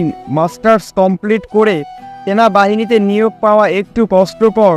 এর জন্য কিছুটা কম বয়সে যোগ দিতে হয়, সেটা আপনি ভালো করেই জানেন। সেই জন্য তো তোমাকে ডেকে নিয়ে আসলাম, যাতে তুমি ওকে হেল্প করতে পারো। তবে আমি কথা দিচ্ছি, ওসব কিছু ধৈর্যের সাথে করবে। ওকে স্যার, আপনি যখন বলছেন আমি আমার সর্বোচ্চ চেষ্টা করব, যে করেই হোক ওর একটা ব্যবস্থা করব আমি। শুভ চুপচাপ শুধু দুজনের কথা শুনে যাচ্ছিল। তখন রাসেল সাহেব শুভর দিকে ফিরে প্রশ্ন করলেন, আচ্ছা শুভ সাহেব, মনে করেন একটা পরিস্থিতিতে আপনি পড়লেন যেখানে একদিকে আপনার পরিবার, আপনার প্রিয় বস্তু, আর অন্যদিকে আপনার দেশপ্রেম। আপনি কোন দিকে যাবেন? অবশ্যই আমি আমার দেশের দিকে যাব স্যার, কারণ আমার পরিবার অথবা আমার প্রিয় বস্তুটা হারিয়ে গেলে হয়তো আমার একজনের হারিয়ে যাবে, কিন্তু আমার দেশকে হারিয়ে ফেললে দেশের কোটি কোটি মানুষের পরিবার, প্রিয় বস্তু হারিয়ে ফেলবে। আমার একজনের হারিয়ে ফেলাতে যদি লক্ষ কোটি মানুষ ফিরে পাওয়া হয়, তাহলে ক্ষতি কি আমার একজনের সবকিছু হারিয়ে ফেলা? অসাধারণ, সত্যিই অসাধারণ তোমার উত্তর। আমি আশা করব তুমি একদিন এদেশের সবচেয়ে সাহসী ও বুদ্ধিমান কমান্ডার অফিসার হবে। আমি আমার পক্ষ থেকে সর্বোচ্চ চেষ্টা করব তোমাকে হেল্প করার। আপনাদের দুজনের আশীর্বাদ আমার সাথে থাকলেই আমি যে কোনো বাধা অতিক্রম করতে পারবো। আপনাদের কাছে আমি চিরকৃতজ্ঞ। এরকম করে বলছো কেন? এটা আমার দায়িত্ব। আমার দায়িত্ব হলো সঠিক মানুষকে সঠিক পদে নিয়োগ করা। সেক্ষেত্রে আমার মনে হয় তুমি এটার সবচেয়ে যোগ্য ব্যক্তি। আমাকে যে যোগ্য মনে করেছেন এতে আমি গর্বিত স্যার। তখন রাসেল সাহেব রহমান সাহেবের দিকে তাকিয়ে বলেন, স্যার, আমার তো বসে থাকলে হবে না, এটা আমার আদর্শ। আর আপনি একটা কথা আমাকে বারবার বলতেন, কাজের সময় কোনো অহেতুক গল্প না করার কথা। হ্যাঁ, অবশ্যই। আমি আমার আদর্শে চিরদিন অটুট থাকবো। তুমি তোমার দায়িত্বে চলে যাও। 1 মাস পরে অবশ্যই শুভ তোমার কাছে যাবে। Okay sir. বলেই রাসেল সাহেব বেরিয়ে গেলেন। আর রহমান সাহেব শুভর পিঠে হাত দিয়ে বললেন, বেস্ট অফ লাক শুভ। তোমার জন্য আমার তরফ থেকে সর্বোচ্চ শুভকামনা রইল। 1 মাস পর থেকে তুমি ট্রেনিং শুরু করবে। শুভ আর থাকতে পারল না, আবেগের বশে রহমান সাহেবকে জড়িয়ে ধরে কান্না করে দিল। কান্না করতে করতে বলল, সত্যি আঙ্কেল, আপনি অতুলনীয়। আপনার তুলনা আপনি নিজেই। আমার মতন এরকম একটা অজানা অপরিচিত একটা ছেলেকে এভাবে নিজের বাড়িতে ঠাঁই দিয়ে নিজের ছেলের মতন আগলে রেখেছেন। আপনার এই ঋণ আমি কিভাবে শোধ করব? তুমি প্লিজ আমার মেয়েটাকে এইচএসসি পরীক্ষা যাতে ভালো রেজাল্ট করে সেটা ব্যবস্থা করো। 2 মাস পর থেকে ওর এক্সাম শুরু। রহমান সাহেব শুভর দিকে তাকিয়ে একটা মুচকি হাসি দেন। শুভ কিছুটা হাসি মুখে বলল, আপনার ওই ফাজিল মেয়েকে আমি সর্বোচ্চ ভালো রেজাল্ট করানোর চেষ্টা করব। আপনি কোনো চিন্তা করবেন না আঙ্কেল। আপনি শুধু আমাকে একটা অধিকার দিন। কি অধিকার বলো? আপনি শুধু ওকে শাসন করার অধিকারটা আমাকে দিয়ে দিন।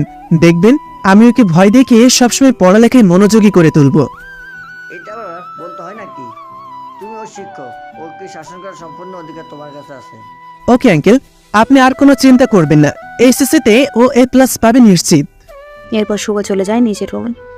বিকেলের দিকে রিহার কাছে গিয়ে বলে, কি ব্যাপার রিহা, তুমি কালকে আমার দেওয়া সূত্রগুলো কি মুখস্থ করেছো? জি, মুখস্থ করেছি। এরপর শুভকে একে একে কিছু অঙ্ক পড়ানো করলো। শুভ যখন কলম নাড়িয়ে রিহাকে পড়া বুঝিয়ে দিচ্ছিল, তখন রিয়া অবাক চোখে শুভর দিকে তাকিয়েছিল। শুভ দেখতে অসম্ভব সুন্দর। রিয়া শুধু তাকিয়েছিল তার মুখটার দিকে, মনে মনে বলল, কে পারে এমন একটা ছেলেকে হাতছাড়া করতে? কি অদ্ভুত তার চাহনি, এই মায়াবী তার চেহারা। আমি তো ওর চোখের দিকে তাকালে নিজেকে হারিয়ে ফেলি। শুভ পড়ানো শেষ করে নিজের রুমে যায়। দেখতে দেখতে একটা মাস কেটে যায়। শুভ জোর করে রিহাকে পড়ায়। রিহা আগের মতো দুষ্টামি করে না। আজ শুভ রাসেলের কাছে যাবে। তার কাছ থেকে আজ থেকে সে সেনাবাহিনীর ট্রেনিং শুরু করবে। সকালে নিজের রুমে শাওয়ার নিয়ে বের হয়েছিল। আয়নার সামনে দাঁড়িয়ে একটা টাওয়াল পরে দাঁড়িয়েছিল। রিহা শুভর প্রেমে পাগল হয়ে গেছে এই 1 মাসে। শুভ আজ থেকে ট্রেনিংয়ে যাবে, তাই রিহা সকাল সকাল চা নাস্তা নিয়ে শুভ রুমে আসলো। শুভ রুমে ঢুকে শুভকে এভাবে দাঁড়িয়ে থাকতে দেখে রিহা চিৎকার করে উঠল। শুভ হঠাৎ করে এমন চিৎকার শুনে দৌড়ে গিয়ে মুখটা চেপে ধরলো। এই এরকম চিৎকার করো কেন? শুভর খালি গাট থেকে টুপটুপ করে জল গড়িয়ে পড়ছিল। শুভ রিহার মুখ চেপে ধরায় অনেকটা কাছে চলে এসেছে। রিহা শুভকে এভাবে অনুভব করে নিঃশ্বাস ভারী হয়ে আসছিল। শুভ হঠাৎ করে ছেড়ে দিয়ে কিছুটা পেছনে চলে গেল। রিহা ছাড়া পেয়ে জোরে যেয়ে শ্বাস নিতে নিতে বলল, কি ব্যাপার, আপনি আমাকে মেরে ফেলবেন নাকি? আর সকাল সকাল এইভাবে দাঁড়িয়ে থাকলে তো যে কোনো কেউ দেখেই চিৎকার করবে। শুভ এতক্ষণে নিজের গায়ের দিকে খেয়াল করলো এবং শুভ চিৎকার দিয়ে উঠল। রিয়া শুভর এমন অবস্থা দেখে হাসছিল। শুভ তাড়াতাড়ি একটা শার্ট আর প্যান্ট নিয়ে ওয়াশরুমে চলে গেল। এই ছেলে, তুমি কি বোঝো না? তোমাকে এই অবস্থায় দেখলে আমি নিজেকে কন্ট্রোল করতে পারি না, ইচ্ছে করে তোমার মোহনার হারিয়ে যাই। শুভ শার্ট প্যান্ট পরে বেরিয়ে আসে।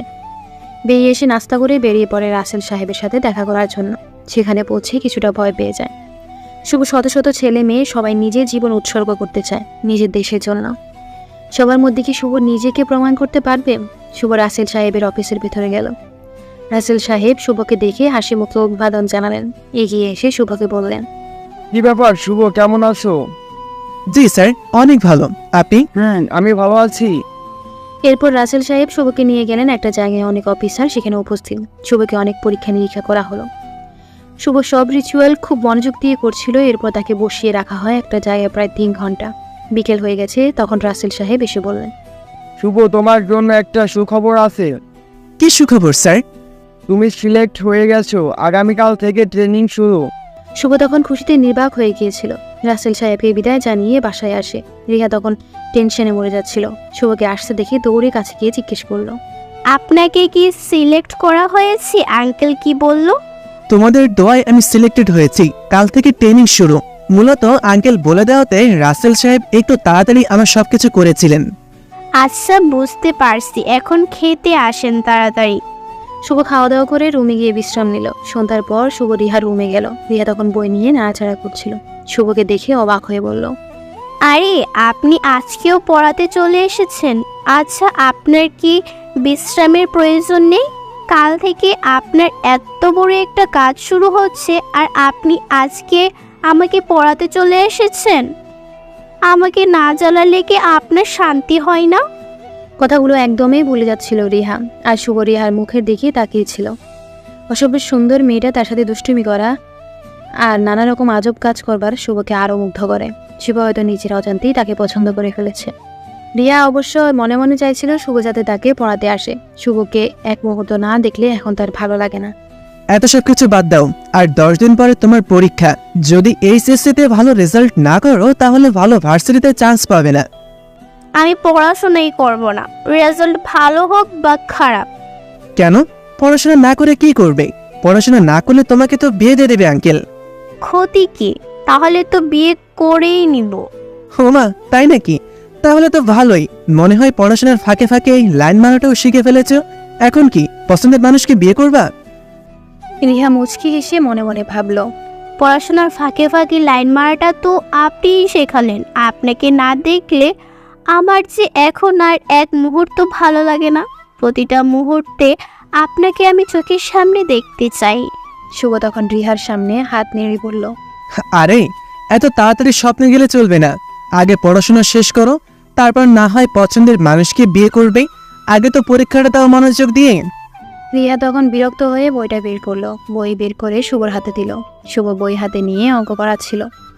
তখন তার পায়ে একটা নরম কিছু অনুভব করলো। শুভ নিচের দিকে তাকিয়ে দেখে তার পায়ের উপর রিহা পা তুলে বসে আছে। শুভ তখন রিহার দিকে তাকিয়ে বলল, এই, এটা কি হচ্ছে? কোনটা কি হচ্ছে? তুমি আমার পায়ের উপর পা তুলে দিচ্ছ কেন? আসলে নিচের ফ্লোরটা অনেক ঠান্ডা, এর চেয়ে আপনার পাটা অনেক গরম আছে, তাই আপনার পায়ের উপর পা তুলে বসে আছি। ফ্লোর ঠান্ডা হলে তো মজা পড়ে বসতে পারো। আমার পায়ের উপর পা তোলা দরকার কি? আপনি একটু বেশি কথা বলেন। আপনি আমাকে পড়াতে এসেছেন, পড়িয়ে চলে যান। আমি কোথায় পা রাখবো না রাখবো সেটা আমার বিষয়। শুভ আর কোনো কথা বলল না। রিহাও মুচকি এসে শুভর পড়ানো দেখে মনোযোগ দিতে থাকে। শুভ পড়ানো শেষ করে নিজের রুমে গেল। কাল থেকে তার জীবনে নতুন একটা সূর্য উঠবে, নতুন দিন তার জন্য অপেক্ষা করছে। হয়তো সেই নতুন দিনে সে নতুনভাবে বেঁচে থাকবে, নয়তোবা সেখানেই তার স্বপ্ন ধূলিসাৎ হয়ে যাবে। শুভ এক্সাইটমেন্টে রাতে ঘুমাতে পারছিল না। পরের দিন সকাল হতেই রিহা লাফ দিয়ে বিছানা থেকে উঠল। আজ থেকে তো শুভর ট্রেনিংয়ে যাওয়ার কথা, তাহলে আমি এখানে শুয়ে আছি, আমাকে তো তাড়াতাড়ি উঠতে হবে। রিহা তাড়াতাড়ি করে উঠে কিচেনে গেল, গিয়ে নাস্তা বানানো শুরু করলো। ফজরের নামাজ পড়ে ড্রয়িং রুমে বসে খবরের কাগজ পড়ছিলেন রহমান সাহেব। শুভ অনেক রাত পর্যন্ত চিন্তায় কাটিয়েছে, তাই সকাল সকাল উঠতে পারছিল না। রিহা তার বাবাকে চা দিয়ে হাতে নাস্তা নিয়ে শুভ রুমের দিকে গেল। রুমের বাইরে দাঁড়িয়ে কতক্ষণ গলা দিয়ে শব্দ করলো, কিন্তু ভেতর থেকে কোনো রেসপন্স পেল না। কালকের ঘটনার জন্য আজকে রুমে ঢোকার আগে এমনটা করছিল রিহা। রিহা কোনো কিছু না ভেবে শেষে রুমে ঢুকে গেল। রুমে ঢুকে দেখলো শুভ এখনো শুয়ে আছে। আমি ওনার জন্য সকাল সকাল উঠে নাস্তা বানালাম, আর উনি কি না এখনো শুয়ে আছে? এই যে মিস্টার, এই স্যার, এই বাদর বলে শুভকে ধাক্কা দিচ্ছিল রিহা। শুভ তখন লাফ দিয়ে উঠল। এই কে? তুমি কেন আমাকে এভাবে ধাক্কা দিচ্ছ? আজকে থেকে না আপনার ট্রেনিং শুরু, 8টা বাজতে চললো, আপনি কি এখনো শুয়ে আছেন? ও মাই গড, 8টা বেজে গেছে। শুভ তাড়াতাড়ি উঠে ওয়াশরুমে গিয়ে ফ্রেশ হয়ে আসলো। এসে নিজের জামা কাপড় পরে রেডি হয়ে নিল। রিয়া তখন নাস্তা নিয়ে শুভর রুমে বসেছিল। শুভ চলে যেতে চাইলে রিয়া সামনে দাঁড়িয়ে বলল, রেডি হয়ে কোথায় যাচ্ছেন? নাস্তাটা তো করে যান। অনেক লেট হয়ে গিয়েছে, 9টার আগে পৌঁছতে হবে। এখন নাস্তা করতে পারবো না, বিকালে এসে খাবো। কি বললেন? আমি এত কষ্ট করে সকাল সকাল উঠে আপনার জন্য নাস্তা বানালাম, আপনি কি না খেয়েই চলে যাবেন? এই নাস্তাটা শেষ না করলে আপনাকে খুন করে দিব। শুভ বুঝতে পারলো আজ নাস্তা না করে গেলে তার খবর আছে, তাই তাড়াতাড়ি করে নাস্তা করে নিচে আসলো। নিচে এসে রহমান সাহেবকে বলল, আঙ্কেল, আজকে থেকে আমার নতুন দায়িত্ব শুরু। আপনি দোয়া করবেন যাতে আমি আপনার আদর্শে নিজেকে গড়ে তুলতে পারি, সকল বাধা যেন ধৈর্যের সঙ্গে পেরিয়ে উঠতে পারি। রহমান সাহেব তখন সোফা থেকে উঠে শুভর পিঠে হাত দিয়ে বললেন, আমি জানি বাবা তুমি পারবে, সবসময় আমার বলা কথাগুলো মনে রাখবে, সেটার উপরেই নিজের জীবনকে পরিচালনা করবে, দেখবে তুমি সফল হবে। শুভ এরপর সবার কাছ থেকে বিদায় নিয়ে চলে গেল রাসেল সাহেবের কাছে। বাড়ি থেকে ট্রেনিং গ্রাউন্ড বেশি দূরে না, প্রায় 20 মিনিটের রাস্তা। শুভ তাড়াতাড়ি করে গিয়ে সেখানে উপস্থিত হলো। প্রথমেই দৌড় শুরু হলো। শত শত মানুষ, নতুন ছেলেদের সাথে দৌড়াতে প্রথম ভালো লাগলো তার, কিন্তু প্রায় 5 মিনিট পর সে ক্লান্ত হয়ে গেল। এরকম দৌড়ানোর অভ্যাস নেই, হঠাৎ করে শুরু হওয়ায় কিছুটা ক্লান্ত হয়ে গেল, কিন্তু পেছন থেকে হুইসেলের আওয়াজ আসছিল। শুভ ক্লান্ত শরীর নিয়ে নিজের সর্বোচ্চ শক্তি দিয়ে দৌড়ে যাচ্ছিল। এরপর তাদেরকে একজন অফিসার এসে সবকিছু বুঝিয়ে দিলেন, কিভাবে নিয়ম মাফিক চলতে হবে, রুটিন অনুযায়ী খেতে হবে, রুটিনের বাইরে কিছু করা যাবে না। শুভ সব নিয়ম কানুনের ভিতর চলতে পারবে তো? শুভর মনের মধ্যে অদম্য এক আত্মশক্তি কাজ করছে, যে আত্মশক্তি থাকে নতুন করে প্রেরণা যোগাচ্ছিল। এরপর শুরু হলো বিভিন্ন রকম এক্সারসাইজ। শুভ পুরোটা দিন এরকম এক্সারসাইজ আর বিভিন্ন নতুন নতুন নিয়ম এবং রুটিনের মধ্যে দিয়ে কাটিয়ে দিল। শুভ বিকালবেলায় রিহাদের বাসার দিকে আসলো, কিন্তু তার প্রচণ্ড খিদে পেয়েছিল। দুপুরে তাদের জন্য ওখানে খাবার দেওয়া হয়েছিল, কিন্তু সেটা শুভ খেতে পারছিল না। খাবারের মেনুতে ছিল সবজি আর ভাত। শুভ এত জঘন্য সবজি জীবনেও খায়নি, কিন্তু তাকে এখন এগুলো খেতে হবে, কারণ এগুলোর ভিতরে অনেক প্রোটিন আছে, যেগুলো শরীরের ভিতরে মাসেলগুলো স্ট্রং করবে। শুভ রাস্তার চারপাশে বিভিন্ন খাবারের দোকান দেখিয়ে অনেক লোভ হচ্ছিল, কিন্তু এখন খেতে পারবে না, তার জন্য ফ্যাট একেবারে নিষিদ্ধ। শুভ সারাদিনের ক্লান্তি শেষে একরকম সেন্সলেস অবস্থায় বাসায় ফিরল। দরজায় নক করতেই রিয়া এসে দরজা খুলে দিল। কি ব্যাপার, আপনার আজকে এই ট্রেনিং কেমন হলো? খুব ভালো, কিন্তু আমি অনেক ক্লান্ত, আমাকে এখন একটু বিশ্রাম নিতে হবে। ওকে, তাড়াতাড়ি ভিতরে আসেন, এসে ফ্রেশ হয়ে নিন, আমি খাবার দিচ্ছি। শুভ নিজের রুমে চলে গেল, গিয়ে ফ্রেশ হয়ে বিছানায় শুয়ে পড়ল। ওদিকে শুভর জন্য খাবার নিয়ে অপেক্ষা করছিল রিহা, কিন্তু শুভ আর নিচে আসলো না, তাই নিজেই খাবার নিয়ে শুভর রুমে গেল। এই যে আপনি এখন খেয়ে নিন, উঠুন বলছি। রিহা, তুমি এখন যাও, আমি কিছুক্ষণ পর খাবো, আমি অনেক ক্লান্ত আজকে। না খেলে ক্লান্তি আরো বাড়বে, তাই তাড়াতাড়ি খেয়ে নিন। শুভ বুঝতে পারলো এই মেয়েকে মানানো সম্ভব নয়, তাই উঠে অল্প কিছু খেয়ে আবার শুয়ে পড়ল, কিন্তু তার এখন শুলে চলবে না। সন্ধ্যা হতেই রিহার রুমে গেল। রিহা অবাক হয়ে মনে মনে বলল, এই লোকটার কি শান্তি নেই? প্রত্যেকটা দিন পড়াতে আসে, নিজের শরীরে কি অবস্থা করেছে। কি ব্যাপার রিহা, তাড়াতাড়ি বই বের করো। আচ্ছা, আপনি যে এত বড় একটা জবের জন্য সিলেকশন হলেন, আপনি আমাকে ট্রিট দিবেন না? সে তো অবশ্যই দিব। বলো তুমি কি ট্রিট চাও? আমি যা চাইবো সত্যিই তাই দিবেন তো? হ্যাঁ, তুমি যা চাইবে তাই দিব। প্রমিস করেছেন তো? হুম। ওকে, চলেন এখন আমাকে নিয়ে ঘুরতে যাবেন। আজকে রাতে আমার রিকশায় করে পুরো শহরটা ঘুরবো, তারপর ডিনার করে বাসায় ফিরবো। কি পাগল হয়ে গেছো? কিসব আবল তাবল বলছো? আমি কেন তোমাকে নিয়ে ঘুরতে যাব, তাও আবার এই রাতের বেলা? আর আঙ্কেল কি মনে করবে? আব্বুকে মানানোর দায়িত্ব আমার, আর আপনি কিন্তু বলেছেন আমাকে আমি যা চাইবো তাই দিবেন। এখন কি কথা রাখবেন না? প্রমিস করেছেন কিন্তু। শুভ বিশাল এক বিপাকে পড়ে গেল। কি করবে সে? শুভ তখন বাধ্য হয়ে রিহাকে নিয়ে ঘুরতে বের হতে হলো। রহমান সাহেব এতে কোনো আপত্তি করলেন না। এতে শুভকে কিছুটা অবাক করলো। মনে মনে ভাবলো হয়তো তিনি অনেক বিশ্বাস করে ফেলেছেন তাকে। শুভ কিছুতে এই বিশ্বাসের অমর্যাদা করতে চায় না। রিক্সায় পাশাপাশি বসে এসব কথা ভাবছিল শুভ। তখন রিহা ধাক্কা দিয়ে বলল, এই যে এই রাতের বেলায় কাকে নিয়ে এত নিয়ে ভাবছেন? কিছুই ভাবছি না। এই রাতের বেলা কেন আমাকে নিয়ে বের হলে? এখন আমরা কোথায় ঘুরবো আন্দাজে? চলেন তাহলে আমার একটা পছন্দের জায়গায় নিয়ে যাই আপনাকে। এরপর রিয়া শুভকে নিয়ে একটা সুন্দর রেস্টুরেন্টের সামনে গেল। শুভ এত দামি একটা রেস্টুরেন্ট দেখে কিছুটা লজ্জা পেল, কারণ তার কাছে বেশি টাকা নেই যে এই রেস্টুরেন্টে ডিনার করবে। তবুও রিহা ওকে টেনে ভিতরে নিয়ে গেল। রেস্টুরেন্টটা অনেক সুন্দর, চারদিকে নানা রকম লাইটের মধ্যে ছাদের মধ্যে খাবারের ব্যবস্থা করা হয়েছে। পুরো ছাদটাকে অনেক সুন্দর করে সাজানো হয়েছে। অনেক যুবক যুবতী সেখানে বসে আছে। শুভ তাদের মধ্যে একটা টেবিলে রিহাকে নিয়ে বসলো। চারপাশে সবাই নিজের প্রেমিকা অথবা বউ নিয়ে এসেছে, আর সে তার ছাত্রীকে নিয়ে এসেছে। এই যে এই জায়গাটা কি সুন্দর না? হ্যাঁ, খুব সুন্দর জায়গা, কিন্তু তুমি সবসময় আমাকে এই যে বলে ডাকো কেন? আমার তো নাম আছে শুভ, তাহলে এই যে বলে ডাকার কি দরকার? আপনি তো আমার টিচার, তো আপনাকে কিভাবে নাম ধরে ডাকবো? তাহলে টিচারকে যেটা বলে ডাকে স্যার বলে ডাকবে। এই যে কথাটা শুনতে আমার খুব খারাপ লাগে। ওকে স্যার, এখন থেকে স্যার বলেই ডাকবো। এখন বলেন কি খাবেন স্যার? তোমার যা ইচ্ছা অর্ডার করো, আমার কোনো পছন্দ নেই। তুমি যা খাবে আমি সেটাই খাবো। এই যে গুড বয়ের মতন কথা। এরপর রিহা অনেক খাবার অর্ডার করে শুভ চুপচাপ দেখে যাচ্ছিল। খাওয়া দাওয়া শেষ করে রিহা কোথাও একটা চলে গেল। একটু পর ফিরে আসলো, এসে বলল, চলেন আমরা চলে যাই, অনেক রাত হয়েছে, বাড়ি ফিরতে হবে। দাঁড়াও, বিলটা আমি দিয়ে আসি। বিল আমি দিয়ে দিয়েছি, আপনি চলেন, বাসায় যাব। তুমি কেন বিল দিতে গেলে? আমি ট্রিট দেবো তাই তোমাকে নিয়ে আসলাম। তুমি বিল দিলে আমার ট্রিট দেওয়া হলো কিভাবে?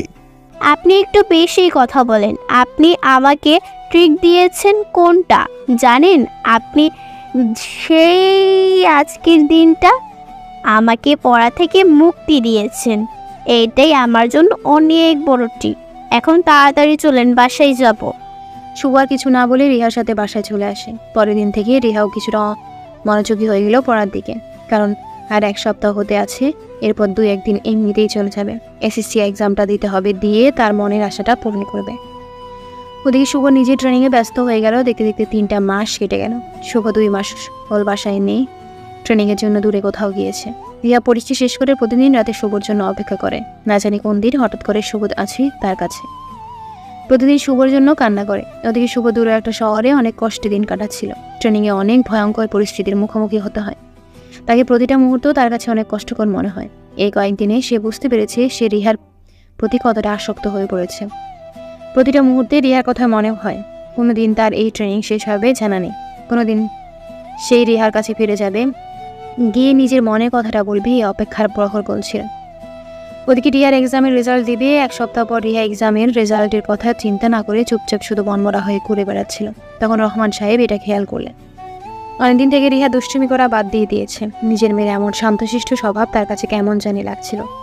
তাই রিহার সামনে গিয়ে জিজ্ঞেস করলেন, কি ব্যাপার রিয়া? অনেকদিন থেকে লক্ষ্য করছি তুমি আগের মতো দুষ্টুমি করো না, আগের মতো কথা বলো না। কি হয়েছে তোমার? কিছু না বাবা, এমনি ভালো লাগছে না। কি হয়েছে বাবাকে খুলে বল। আমার মেয়ের এমন পরিস্থিতি দেখতে চাই না। বাবা, আমি তোমাকে একটা কথা বলি, বলো আমার কথাটা তুমি রাখবে? তুই আমার একমাত্র মেয়ে, তোর কোনো কথা কি আমি জীবনে না করেছি? তুই যেটা বলবি সেটাই হবে। বল কি বলতে চাস? আমি প্রমিস করলাম তোর কথা আমি রাখবো।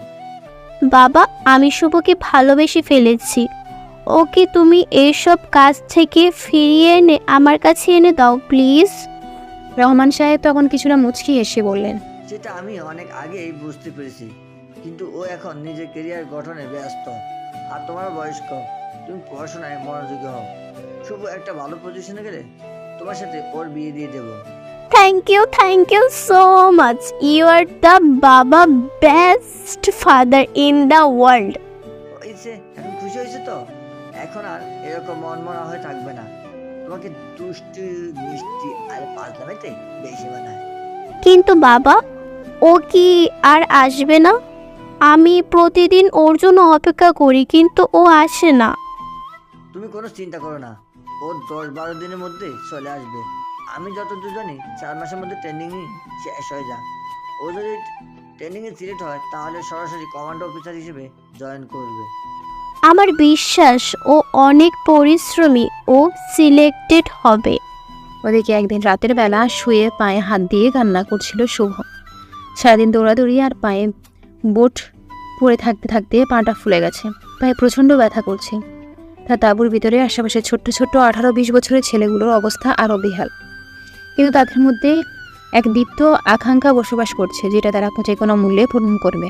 সবাই নিজেকে সর্বোচ্চ প্রস্তুত করার চেষ্টা করছে। পরের দিন সকালবেলা ট্রেনিং গ্রাউন্ডে একজন অফিসার এসে বললেন কাল তাদের ট্রেনিং শেষ হয়ে যাবে, সবাইকে কিছুদিনের জন্য ছুটি দিয়ে দেওয়া হবে। এরপর সে সিলেক্টেড হয়েছে, তাদেরকে জানিয়ে দেওয়া হবে তারা সরাসরি চাকরিতে জয়েন করবে। তাদের মানে তখন অজানা একটা আনন্দর সাথে কিছুটা ভয় হচ্ছিল, কারণ এতদিনের পরিশ্রম না বিফলে চলে যায়। শুভ তখন সবকিছু গুছিয়ে চলে আসলো রিহাদের বাসায়। অলৌকিকভাবে পরের দিনই রিহার এসএসসি পরীক্ষার রেজাল্ট। শুভ সকাল 7টার দিকে দরজায় নক করলো। রিহা তখন কিচেনে ছিল। গিয়ে দরজা খুলে শুভকে দেখে নিজেকে আর আটকাতে রাখতে পারল না, কান্না করে জড়িয়ে ধরল। এতদিন কোথায় ছিলেন বলেন? আমার কথা কি একবারও মনে হয়নি? এই কি করছো? হ্যাঁ, মনে হয়েছে তোমার কথা অনেক মনে পড়ে, এখন ছাড়ো। এরপর শুভ গিয়ে রহমান সাহেবকে সালাম জানিয়ে নিজের রুমে আসলো। অনেকদিন পর নিজের রুমটা দেখে অনেক ভালো লাগছে। পরের দিন সকালবেলা অনেক টেনশনে ছিল রিহা, সাথে শুভ অনেক টেনশনে ছিল, না জানি রিহার রেজাল্ট কী হয়। শেষে দুপুর 12টার দিকে রেজাল্ট বের হলো। শুভ তখন রুমে বসে চিন্তা করছিল। রিয়া ফোন বের করে নিজের রেজাল্ট দেখলো, সে A+ পেয়েছে। এটা সে নিজেই বিশ্বাস করতে পারছিল না। রহমান সাহেবও নিজের মেয়ের এমন রেজাল্ট দেখে অনেক খুশি হয়েছেন। রিয়া দৌড়ে শুভ রুমে গেল। রিয়াকে এমনভাবে দৌড়াতে আসতে দেখে শুভ উঠে দাঁড়ালো। রিয়া শক্ত করে জড়িয়ে ধরে বলল, শুভ, আমি A+ পেয়ে গেছি। ইয়েস, আমি A+ পেয়ে গেছি। শুভ কথাটা শুনে যেন আকাশে পৌঁছে গিয়েছিল। তার এত চিন্তা সবকিছু তাহলে সফল হয়েছে। তখন রিহা শুভ সামনে বসে পড়ল। শুভ অবাক হয়ে রিহার দিকে তাকিয়েছিল। রিহা তখন হাসি মুখে বলল, will you marry me? I love you so much. I love you more than my life. What? কি সব আবল তাবল বলছো? ও আবল তাবল নয়, ও সিরিয়াস। আমার মেয়েটা তোমাকে অনেক ভালোবাসে বাবা। আমিও চাই তুমি আমার কাছে চিরদিন থাকো। তোমার মতো একটা ছেলে পাওয়া ভাগ্যের ব্যাপার। তুমি কি আমার মেয়েটাকে বিয়ে করবে বাবা? একদিনে এত শোক কিভাবে সহ্য করবে শুভ? জীবনে মনে হয় সব থেকে খুশি আজকে হয়েছে শুভ। রাজি হয়ে গেল। এরপর 2 দিনের ভেতরে রিহার ইচ্ছা অনুযায়ী তাদের বিয়েটা হয়ে গেল।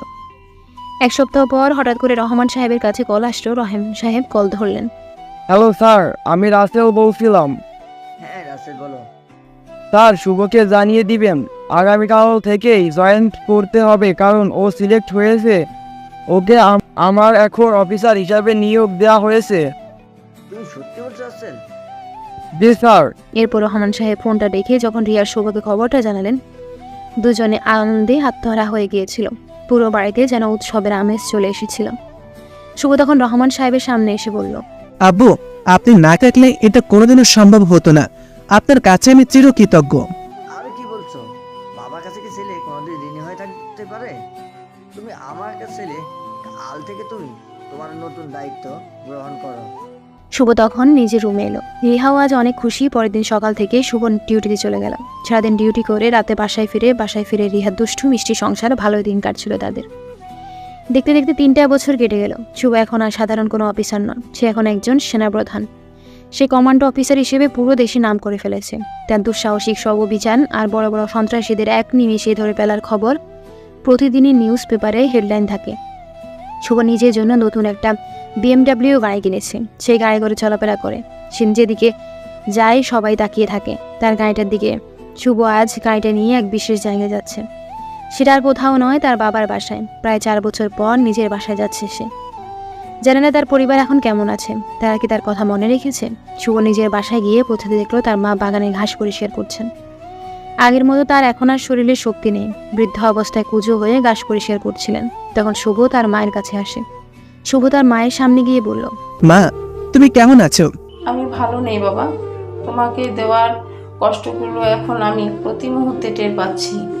তোমার ভাই, তোমার বাবা দুজনেই মিলি নামক কাল নাগিনীটাকে খুব খুন করেছে। আমাকে চাকরের মতো প্রতি মুহূর্তে কাজ করিয়ে মারছে।